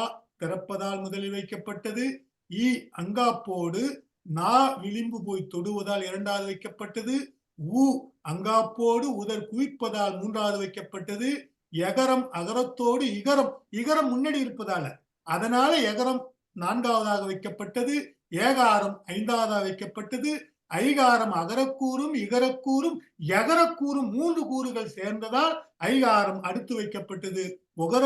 அகரக்கூறும் உகரக்கூறும் சேர்ந்ததால் உகரம் வைக்கப்பட்டது. ஓகாரம் அதற்கு பிறகு வைக்கப்பட்டது. ஔகாரம் வைக்கப்பட்டது. இது உயிரெழுத்து 12 வைக்கப்பட்டதற்கான வைப்பு முறை. சரி, அடுத்து உங்களுக்கு கஞ. இது முதல் நா அன்னம் உடர பிறப்பின. இத முதல் நா முதல் அன்னம். முதல் நா என்பதுதான் முதல்ல உங்களுக்கு சொன்ன நாக்குடைய உள்ள இருக்கிற பகுதி. நாக்குடைய நுனி என்பது நம்ம நாக்கு நீட்டின உடனே மேல வர்றது, அது முதல் பகுதி நுனி நா. நாக்குடைய முதல் நா என்பது நாக்கு எங்க தொடங்குது, வாயுடைய பற்களுடைய முதல் அந்த பெரிய பல்லு கிட்ட இருக்குது பாருங்க, அந்த பல்லு கிட்ட இருக்கிற முதல் நா. பாருங்க எழுத்த அந்த ககர நகரத்தை எவ்வளவு அழகா வச்சிருக்கிறாங்க பாருங்க. முதல் நா, அந்த முதல் அன்னம் உழற ரெண்டும் சேர கஞ பிறக்கும். சரி, அது முதல்ல, ஏன்னா முதல்ல பிறக்குதான். அது முதல்ல தொட்டுதான். யாரு வெற்றி வாய்ப்பை தொட்டாங்கன்னு காட்டும் போது காங்க முதல்ல தொட்டுதுன்னா அது முதல்ல வச்சாங்க. அடுத்து சாங்க. இடைனா இடை எண்ணம். நடுவுல இருக்கிற நாவும் நடுவுல இருக்கிற மேல்வாயும் உழற இந்த சாஞா பிறகு, அதனால அது 2வது வச்சாங்க. சரிதானா? ட என்பது நுனினா. நாக்குடைய நுனி இருக்குது, அந்த நுனினா அன்னம். நாக்குடைய நுனி பல்லு, அந்த அதாவது மேல்வாய் அன்னத்தை அதை நான் விட்டுட்டு இருக்கிறாங்க எழுதத்த. நுனினா நுனி அன்னம், அதாவது நுனினா போய் மேல இருக்கிற அன்னத்தை தொடுவது. அப்ப அந்த மேல்வாயே 3 பகுதி, நாக்க 3 பகுதி. அங்க பிறந்தது முதல்ல எழுத்தாக வடிவமைச்சாங்க, நடுவுல 2வது வந்ததை அடுத்து வச்சாங்க, 3வது வந்ததை அடுத்து வச்சாங்க. இது உங்களுக்கு வைப்பு முறை புரியுதா? எவ்வளவு அழகான வைப்பு முறை. பிறந்து வந்த அந்த முயற்சியினுடைய முறையிலே இந்த வைப்பு முறை வைக்கப்பட்டது. அடுத்து இத்து இந்து அன்பல் நுனினா விளம்புற. அடுத்து அதை தொடர்ந்து அடுத்து என்னன்னா, அன்பல் என்பது மேல்வாயில இருக்கிற இந்த முதல் பல்லுக்கு மேல இருக்கிற பகுதி, மேல்வாயின் பல்லுடைய மேல் பகுதிய நாக்குனுடைய விளிம்பு போய் தொட, அந்த இடத்துல இத்து இந்து இந்த 2ம் பிறக்கும். அப்ப அது 3 சொல்லி நாக்குனுடைய முனைக்கு வந்துட்டாங்க. சரிதானா? அடுத்து இப்பு இம்மையாம் அடுத்து வச்சாங்கன்னா, அடுத்து நாக்கு அதெல்லாம் முடிஞ்சிட்ட பிறகு உதட்டுக்கு வந்துட்டாங்க. உதடு இப்பு இம்ம இது 2ம் ஒன்னா சேரணும். உதடு குவிந்தால்தான் இந்த 2 இதழும் தொட்டு கொண்டால்தான் இப்பு இம்ம இந்த 2 எழுத்து உருவாகும். அதனால் இந்த எழுத்தை அதை தொடர்ந்து வைத்தார்கள். முதலில் பிறந்தது, இடையில் பிறந்தது, நுனியில் பிறந்தது, நாவில் பல்லில் தொட்டு பிறந்தது, உதட்டில் பிறந்தது என அந்த 5 எழுத்துகளும் வைப்பு முறை வைக்கப்பட்டது. அடுத்து இ. அடினா அடிமேல் வாயை தட்டுதலால் ஈ பிறக்கும். அடினா மேல ஈ, அந்த அடினா மேல் வாயை தட்டுதலால் பிறப்பு. அது அதனால அடுத்து வச்சாங்க. ஏற அன்னத்தை விளிம்பு தடவுதலால் பிறப்பன. அடுத்தது அதுக்கு பின்னால வச்சாங்க. இல் அன்பல் அடியை, பல்லுடைய அடியை இல்ல விளிம்பு வீங்கி தட்டுவதால் பிறப்பது. இல்ல அதனால இதெல்லாம் உங்களுக்கு தெரிஞ்ச இதுதான். ஆனா இந்த வைப்பு முறைதான் உங்களுக்கு ஒரு பாடமாக நான் இங்க கொடுத்திருக்கிறேன். அடுத்து கீழ் உதடு மேற்பல்லை பொருந்துவதால் பிறப்பது. கீழ் உதடு மேல் பல்லை பொருந்தணும். அங்க இப்பு இம்முல என்ன சொன்னாங்க, 2 உதடுக்கும் தொட்டிக்கணும். இங்க பல்லு போய் கீழ் உதட்ட மேலுகிற பல்லு போய் தொட்டா அது பிறப்பும். இல் அன்ன நாவிளிம்பு வீங்கி தடவுவதால் பிறப்பு. அடி அன்னத்தை அடினா அழுத்தி தடவுவதால் பிறப்பன என்று இந்த மெய்யெழுத்துகளுடைய 18 எழுத்துகளுடைய முறையை சொன்னார்கள். இதுல இறுதியாக வைத்த ரா, ஏன் ரா யா எரள வாழலன்னு சொல்லுகின்றப்ப அதுக்கு ஒரு விளக்கம் சொல்றாங்க. எரள வாழல ஏன் யானா முதல்ல வந்தது, இடையினத்துல ஏன் யானா முதல்ல வந்ததுன்னா, அது உயிரினுடைய ஓசையை உயிர் போன்று இயங்குகின்ற தன்மை அதன் முதலில் இருப்பதால் எரள வாழல இந்த இடையினத்திற்கு யகரம் முதன்மையாக்கப்பட்டதுன்னு அந்த இனத்துக்கு ஒரு விளக்கம் சொல்றாங்க. சரி, அடுத்து இரா இல்ல வல்லின இர் இன்ன கடைசியா இருக்கிற 2 எழுத்து, இந்த 4 எழுத்துகளும் தமிழின் சிறப்பு எழுத்துகள் என்பதால் இந்த இனத்தின் சிறப்பானவர்கள் இறுதியாக வருகின்ற முறை இருக்கிறது என்பதாலும் இறுதியாக வைத்தார்கள் என்று சொல்லி, சிறப்பு எழுத்தின் காரணமாக இந்த 4 எழுத்துகளும் இறுதியாக வந்தன என்ற இந்த வைப்பு முறைக்கான விளக்கம் கீழே என்பன தமிழ் சிறப்பு எழுத்து ஆதலில் பின்கூறப்பட்டன என்று சொல்லி, இந்த வைப்பு முறை நமது முன்னோர்கள் வைத்த முறை பிறப்பாலும் பிறப்பால் இனம் உருவாக்கப்பட்டன.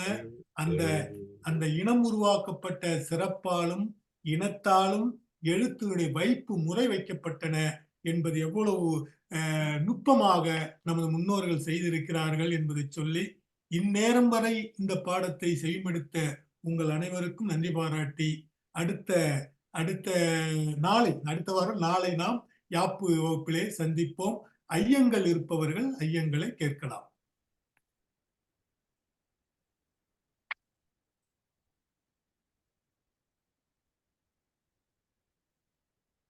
ஐயா, இந்த உயிரெழுத்து அது எங்க நெடுங்கணக்குல வர்ற எழுத்த இப்ப நடைமுறையில ஆனா ஐயன்னு சொல்லி எழுதுறார்கள் தானே, ஐயான்னு சொல்லி. அப்படி ஆனால் அது போலி எழுத்து போலியாக இப்போது கூடுதலாக நடைமுறையில எல்லோருமே அப்படி எழுதுறார்கள். அது ஒரு இலக்கண பிழை தானே ஐயா? அதாவது அது எழுதலாம் என்று ஒரு விதி இருப்பதால சில இடங்களில் நமக்கு கவிதை, அதாவது நானும் எழுதுவதில்லைங்க ஐயா, எனக்கு எழுதலாம்னா எழுதக்கூடாதுன்னு அர்த்தம். சரிதானா?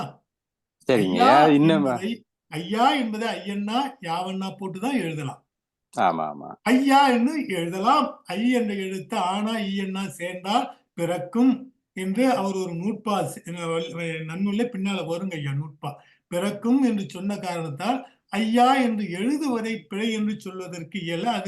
அது சிறப்பற்ற ஒரு சொல்லாட்சியாகத்தான் நாம் கொள்ளலாம். ஆமா அதே அந்த கருத்தை தான் பின்னால சொல்றார்கள். அதற்கு சொல்றாங்க நன்னூலாரி சொல்லியிருக்கிறார்கள் சொல்லி அந்த நூற்பாவைத்தான் காட்டுறார்கள். இன்னும் ஒரு தவறான கற்பித்தல் ஒன்று இப்ப இடம்பெறுது ஐயா. நெடுங்கணக்குல 12 எழுத்துக்கள் தான் என்ன நெடுங்கணக்குன்னு சொல்லி தொல்காப்பியரமாத்தான் சொல்றாரு, நன்னூலாரும் சொல்றாரு. ஆனா நெடுங்கணக்குல 12 அல்ல 10 தான். என்னென்று சொன்னால் அந்த ஐயனாவுக்கும் ஒவ்வொன்னாவுக்கும் இன எழுத்து இல்லாதபடியால் அது தனித்தியங்காத தன்மை இல்லாதபடியால் 10 என்று சொல்றார்கள். இல்ல அது இவங்க சொல்ற உரைகள்லாம் நம்ம இன்னைக்கு வர்றவங்க குழப்பி கிழப்பிலாம் சொல்லுவாங்க. நாம் பாடம் நடத்துவது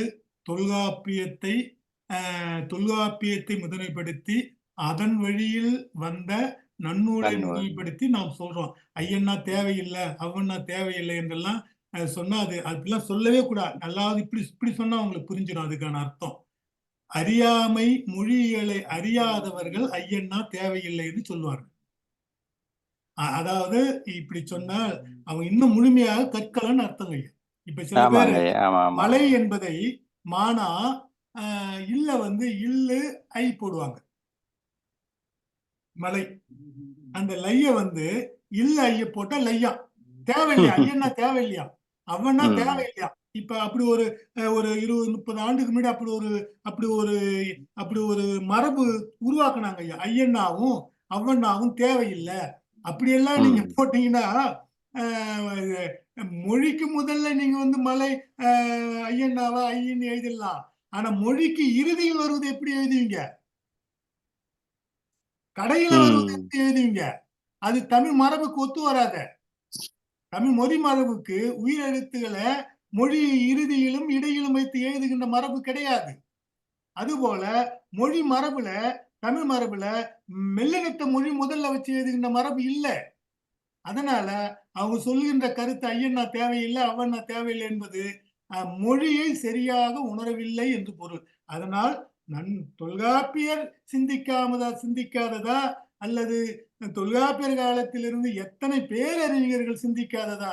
என்னங்க ஐயா 12 எழுத்துன்னா 12 எழுத்து, அந்த 12 எழுத்து இன்னும் எவ்வளவு வாசிகள் இருக்குது.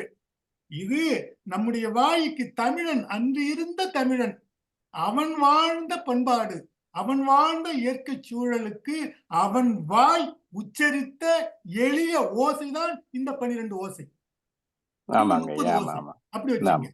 இந்த 30 ஓசை. இந்த 30 ஓசையில 2 ஓசை வேணும். இப்ப உதாரணத்துக்கு அவனாலும் சொல்லே நம்ம பயன்படுத்தட்டே இல்ல. சொல்லு இல்லாம இருந்திருக்குமா? அவனால இருந்தது மாதிரியே அவனாவிலையும் நிறைய சொல்லு இருந்திருக்குங்க. நாம் பயன்படுத்தல, விட்டுட்டோம். அக்கேனா சொல்லு எங்க இருக்குது? யாராவது கவிஞர்கள் அக்கேனாவை பயன்படுத்தி எழுதுறோமா? அப்ப இல்ல அக்கேனா இல்ல தேவையில்லைன்னு விட்டுடலாம். இப்ப என்ன எடுத்துங்க, எனக்கு அக்கேனாவே நான் பயன்படுத்துறது இல்ல, வாழ்நாளே பயன்படுத்துறது இல்ல. அப்ப அக்கேனா வேணாம்னு சொல்லிடலாமா? அது தேவைப்படுகின்ற ஒரு ஓசைங்க ஐயா. ஏன் அக்கேனா வச்சாங்க, கண்டுபிடிச்சாங்க? தனியா ஏன் அக்கேனா தேவை? நீ அந்த எழுத்தை விடுங்க, அக்கேனா வேணான்றேன் நானு. ஆனா தேவைங்க ஐயா. அந்த ஓசைக்கு தேவை, பாட்டுக்கு தேவை. பாட்டை மெல்லிய ஓசைப்படுத்துவதற்கு, வல்லினத்தை மென்மைப்படுத்துவதற்கு அக்கேனா தேவை. எனக்கு என்று சொல்கின்ற போது வல்லினம் ஓசை மென்று ஒலிக்கும். எக்கு என்று சொல்கின்ற போது அந்த வல்லினம் தன் ஓசையிலே மென்மையாக ஒலிக்கும். அப்ப மென்மைப்படுத்துகின்ற இடத்திலே அக்கேனாவை நம்ம முன்னோர்கள் பயன்படுத்த. ஆனால் இந்த எழுத்து வேண்டும், இந்த எழுத்து வேண்டாம் என்றெல்லாம் இன்று உள்ளவர்கள் எழுத்துல எந்த மாற்றமும் பண்ண முடியாதுங்க ஐயா. அப்படி நமது மொழி இல்லை. சிறப்பாகவே ஆமா நமது மொழி அமைக்கப்பட்டிருக்கிறது. வேற ஏதாவது ஐயம் அந்த கேள்வியில உங்களுக்கு தெரிஞ்ச சொல்லுங்க, நான் கேட்கிறேன். இல்லையா, நீங்க தெளிவா சொன்னீங்க. மொழி முதல் எழுத்து, மொழி இறுதி எழுத்து என்று சொல்லி தொல்காப்பியரையே மொழி முதல் 22 எழுத்தும், மொழி இறுதியிலே 24 எழுத்து வரும் என்று தெளிவா தனி சொல்லியிருக்கிறார். அப்ப நீங்க சொல்ற விளக்கப்படி ஐயனாவுக்கு எழுதக்குள்ள கடைசி இவங்க இப்ப புதிதா வந்தவங்க சொல்றபடி பார்த்தா அதெல்லாம் சரி வராது. உண்மையிலேயே இந்த மன்னிக்க வேணும், இப்ப சமூக வலைத்தளங்கள் வந்து எப்படி எல்லாம் சமூகத்தை போட்டு குழப்புவதோ அதுபோலதான் இந்த புதிய இலக்கணங்கள், குறிப்பாக புலம்பெயர்ந்த நாடுகள்ல வந்தவர்கள் தான் இந்த புதிய புதிய இலக்கணத்துல குழப்பத்தை ஏற்படுத்துகிறார்கள் என்பதுதான் எனது தாழ்மையான கருத்து ஐயா. இது நமது மொழியில வந்துங்க ஐயா, மரபு மாறாமல் எங்கோ மொத்தம் எல்லாம் செம்மைப்படுத்திட்ட மொழியை செம்மைப்படுத்துவதற்கு காரணம் என்னன்னா, ஓலைச்சுவடிகளில் இருந்து காகித சுவடிக்கு நாம் மாறியதால் ஒரு வகையான மாற்றங்களை நாம் மேற்கொண்டோம். ஓலைச்சுவடி காலத்திலே சில எழுத்துகள் புள்ளி வைத்து எழுதப்பட்டன. அந்த சில எழுத்துக்கள் கொம்பு இட்டு எழுதப்பட்டன. உணர்வதற்காக லையண்ணா, நையண்ணா, கொம்பு, ஆனைக்கொம்பு என்று சொல்வார்கள். அது 2 கையண்ணாவுக்கும் நையண்ணாவுக்கும் வேறுபாடு, ஓலைச்சுவடிகளை வேறுபடுத்தி காட்ட வேண்டும் என்பதற்காக கொம்பு இட்டு எழுதப்பட்டன. ஒற்றை கொம்பு, இரட்டை கொம்பு எல்லாம் போடப்பட்டன. அதையெல்லாம் பாவாணர் காலத்திலே அந்த திருத்தம், அதாவது புள்ளி வைத்து எழுதப்பட்ட திருத்தம் வீரமாமுனிவர் காலத்திலே செய்யப்பட்டது. ஏற்புடையது என்பதால் அதை மொழி உலகம் ஏற்றுக்கொண்டது. பாவாணர் காலத்திலே கையண்ணா, லையண்ணா, நையண்ணா அந்த ஓலைச்சுவடிகள் இருந்த அந்த காலத்திற்கும் எழுத்துலர் காலத்திற்கும் நையண்ணாவையும் நீங்கள் கையண்ணா போலே எழுதலாம், அது ஒன்றும் தப்பல்ல என்று அந்த எழுத்து சீர்திருத்தத்தையும் நமது மொழி உலகம் ஏற்றுக்கொண்டது. ஆச்சுங்களா? இப்ப கணிப்பொறி உலகத்துல இருக்கிறோங்க. இப்ப எவ்வளவு பிரச்சனை கணிப்பொறி உலகத்துல. எனக்கு இந்த காலெல்லாம் சேர்த்து வராது. நூலுன்னு போட்டா தனியாத்தான் கால் வருது எனக்கு. எனக்கு அப்படி எழுதுவதே எனக்கு உடன்பாடு இல்லைங்க. வேற வழி இல்லாம எழுதின்னு இருக்கிறேன். ஆமா ஆமா. நூலுன்னா நூ பக்கத்துல அந்த கால் சேர்ந்தே இருக்கணும். இப்ப இரு ஏறும்போது இரு கீழே கோடு போட்டு தான் மேல புள்ளி வைக்கணும். ஐயா, அதான் நான் கேட்கணும்னு நினைச்சேன். நீங்கள் சரியா சொன்ன அந்த அதாவது கீழே கால் அரவு போட்டு தான் குத்து வைக்க வேணும். ஆனா கீழே கோடு ஈர்த்து தான் புள்ளி வைக்கணும். அதான் மரபு. ஆனா கணிப்பொறியில எது சுலபமா வருதோ அதை போட்டுறோம்.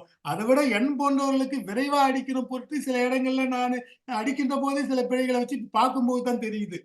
நான் திரும்பி உங்களுக்கு இங்க பார்க்கும்போது தெரியுது. அதெல்லாம் திருத்திக்கலாம், 2வது முறை திருத்திக்கலாம்னு வச்சுங்களேன். ஆனால் ஓலைச்சுவடி காலத்திற்கும் காகித காலத்திற்கும் சில திருத்தங்கள் மேற்கொள்ளப்பட்டன. இப்பொழுது கணிப்பொறி காகித காலத்திற்கும் கணிப்பொறி காலத்திற்கும் சில திருத்தங்கள் ஏற்கப்பட வேண்டிய நிலையில் உள்ளன. அதை கணிப்பொறியாளர்களே சீர்திருத்தி விட்டால் சரி. இப்ப நூ ஒன்னாவ காலை இணைத்து கொடுத்துட்டாலே போதுமே. ஆமா. எனக்கு அந்த இடம்லாம் ரொம்ப இதா இருக்குது. கால் கூட நான் கண்டுபிடிச்சேன். எனக்கு கால் ரா போட்டு புள்ளி வச்சா கால் மேலதான் புள்ளி வருது எனக்கு, என் கணிப்பொறியில. ஆனா அது நீங்க சில யூனிகோட பயன்படுத்தினாயா அந்த பிரச்சனை வராது. இப்ப அது பாமியில அதை எழுதக்குள்ளதான் திருத்திக்கலாம், இந்த அதெல்லாம் பிரச்சனை. திருத்திக்கலாம். ஆனா ஆமா ஆமா 3 திருத்தங்கள். யூனிகோட்ல கொஞ்சம் இலகுவா தான் இருக்குது, நீங்கள் அதாவது செய்யலாம். மொழி மரபுக்கு மாறாமல் உள்ள திருத்தங்களை தமிழ் ஏற்றுக்கொள்ளும், தமிழ் அறிஞர்களும் ஏற்றுக்கொள்வார். அவ்வளவுதான். மொழிக்கு நன்றி. பொருந்தாத திருத்தங்கள் ஒருபொழுதும் தமிழ் நாம் இன்று அதை புகுத்தினாலும் இன்றைக்கு உள்ளவர்கள் அதை ஏற்றுக்கொண்டாலும் மொழி அனுமதிக்காது என்பதுதான் என்னுடைய கருத்து. மொழி எப்படி அனுமதிக்காதுன்னா அதெல்லாம் தானாகவே அழிந்து விடும் ஐயா. தமிழை காத்து கொள்ளுகின்ற தன்மை தமிழுக்கே உண்டு. நாம் போய் அந்த தமிழை காக்க வேண்டியதில்லை. தமிழுக்கே உண்டு தமிழை காத்து கொள்ளுகின்ற தன்மை. எல்லாம் தமிழிலே இறைவன் கொடுத்து இருக்கின்றான். என்னை பொறுத்தளவுக்கு நான் அப்படிதான் பாக்குறேன். அது உண்மையா, நீங்க சொல்றதான் உண்மை. அதனாலதான் இவ்வளவு நீண்ட நெடுங்காலமாக தமிழ் வாழ்ந்து கொண்டிருக்கிறது. நல்லது, மகிழ்ச்சி. வேற ஏதாவது ஐயங்கள் இருக்குதா? இல்லையா? மற்றவர்கள் ஐயங்கள் கேட்கலாமா? அலை மலையெல்லாம் போடுறோமே, அதுல சின்ன லா பக்கத்துல மேல ஒரு குக்கி போல போடுவோம். அப்பெல்லாம் அலை மலை எல்லாம். இப்ப பக்கத்துல ந போட்டு லா போடுறாங்களா? அது மணலைன்னு படிக்க வேண்டியதா? அது அந்த கால ஓலைச்சுவடி காலத்தில் கொம்புலா, யானை கொம்புலான்னு சொல்லுவாங்க. யானை கொம்புன்னுவாங்க. அது ஓலைச்சுவடி காலத்தில் இருந்த மரபு. அது காகித காலத்தில் அது கிட்டத்தட்ட என் காலம் நம்ம 1980 அரசாணையை போட்டு அந்த எழுத்து சீர்திருத்தத்தை புரட்சி தலைவர் எம்ஜிஆர் அவர்கள் தான் கொண்டு வந்தார்கள். பாவாணரை கலந்து ஆலோசித்து அப்போது தேவநேய பாவாணர், தமிழுக்கே கிடைத்த மாபெரும் புதையல் தேவநேய பாவாணர். அவருடைய நூல்களை எல்லாம் தமிழர்கள் வீட்டிலே ஒரு வேத நூலாக வைத்து படிக்கணும். தேவநேய பாவாணர் நூல்களை வேத நூல் போல வச்சு படிக்கணும் தமிழர்கள். யார் எந்த தேவநேய பாவாணர்னா இப்ப யாருன்னு கேட்கிற அளவுதான் தமிழர்கள் இருக்கிறாங்க. அப்ப தேவநேய பாவாணரோடு அவர் தமிழனுடைய அவரை பத்தி பேசினா தனி கதை, தனியா பேசணும். தேவநேய பாவாணர் பத்தி அவர் தன் வாழ்க்கையே தமிழுக்காக வாழ்ந்தது. இப்ப நம்மளாம் சொல்லிக்கிறோம், நான் தமிழுக்காக வாழ்ந்தேன், நான் தமிழுக்காக உழைச்சேன், நான் தமிழுக்காக அதை செஞ்சேன். அதெல்லாம் நம்மளாம் சும்மா, நம்மளாம் ஒண்ணுமே இல்லை. தமிழுக்காக வாழ்ந்தவர்கள்னு சில பேர். பாவாணர், மரமலையடிகள், மதிமார் கலைஞர், சூரியனா, இவங்கெல்லாம் தமிழுக்காக வாழ்ந்தவர்கள். ஜீவானந்தம், தெரிவிக்கா, இவங்கெல்லாம் தமிழையே முழுமையாக, அதுவும் பாவாணர் முழுக்க தனித்தமிழ். சரி, மகிழ்ச்சி. அதெல்லாம் ஓலைச்சுவடி காலத்திலே மாற்றப்பட்டுமா. எழுத்து சீர்திருத்தம், அதாவது நல்ல திருத்தங்களை தமிழ் ஏற்றுக்கொள்ளும். அவ்வளவுதான் என் கருத்து. நன்றி ஐயா. வணக்கம். பேர் சொல்லுங்கம்மா, யாரும் தெரியலமா எனக்கு. தெய்வானந்தி. இதுல முத்வீரியம், தொல்காப்பியம் ஒவ்வொருவரும் ஒவ்வொரு விளக்கம் சொல்லிக் கொண்டிருக்கிறோம். இப்ப நாங்கள் இதுல எதை பாவிக்கிறது அல்லது நன்னூல் தான் பொதுவாக நீங்க சொல்றீங்க? நன்னூல். சரி, நன்னூல் உங்களுக்கு பாடம் எளிய பாடம். அதாவது தமிழ் இலக்கணத்துக்கு வந்த தொல்காப்பியத்தை தொடர்ந்து பிறகு தோன்றிய நூட்களில் நன்னூல் மிக எளிமையானது, இனிமையானது. அந்த 13ஆம் நூற்றாண்டு வரை உள்ள இலக்கிய மரபுகளை எல்லாம் தொகுத்து நன்னூல் இருக்கிறது. அதை தொடர்ந்து பல நூட்கள் இருக்கின்றன. கொடுக்கின்ற நூற்பாக்கள் எல்லாம் மேலுள்ள நூற்பாவுக்கு ஒத்தன என்பதை நீங்கள் புரிந்து கொள்வதற்காக கீழே கொடுக்கிறேன். அவைகளையும் அது பெரிய செய்திமா, தொகுத்து கொடுப்பது சாதாரண செய்தி அல்ல. எனக்கு அதுக்கு நீண்ட நேரம் ஆகுது. அதை ஒவ்வொரு நூலையும் எடுத்து நான் அதை அந்த பக்கத்தை தேடி அதுல இருந்து எடுத்து எழுதுறதுக்கு நான் உங்களுக்காக எழுதலாமா? அது நான் எனக்காக எழுதி கொள்கிறேன். ஐயா, இதைய நாங்களும் நினைவுல வச்சிருக்கணுமோ நினைக்கிறேன். இல்ல, மறக்கிறதுக்காகமா கொடுத்துருக்கிறேன். இது என்னை விட நீங்க இதை சேர்த்து படிக்கணும்னு நான் பார்க்காம சொல்லணும். இது எங்க நாங்க பயன்படுத்துறது? நம்ம முனைவர் படிப்புக்கா இல்லது? ஏமா இப்ப இது படிக்கிறதுக்கு ஏமா இல்லமா வர இதெல்லாம் ஏமா அப்ப இதெல்லாம் என்னத்துக்கு? இப்ப எழுத்து இதெல்லாம் இன்னை பாடம் என்னத்துக்கு? இது வரைக்கும் நடத்தின பாடம் என்னத்துக்கு சொல்லுங்க? என்னத்துக்கு?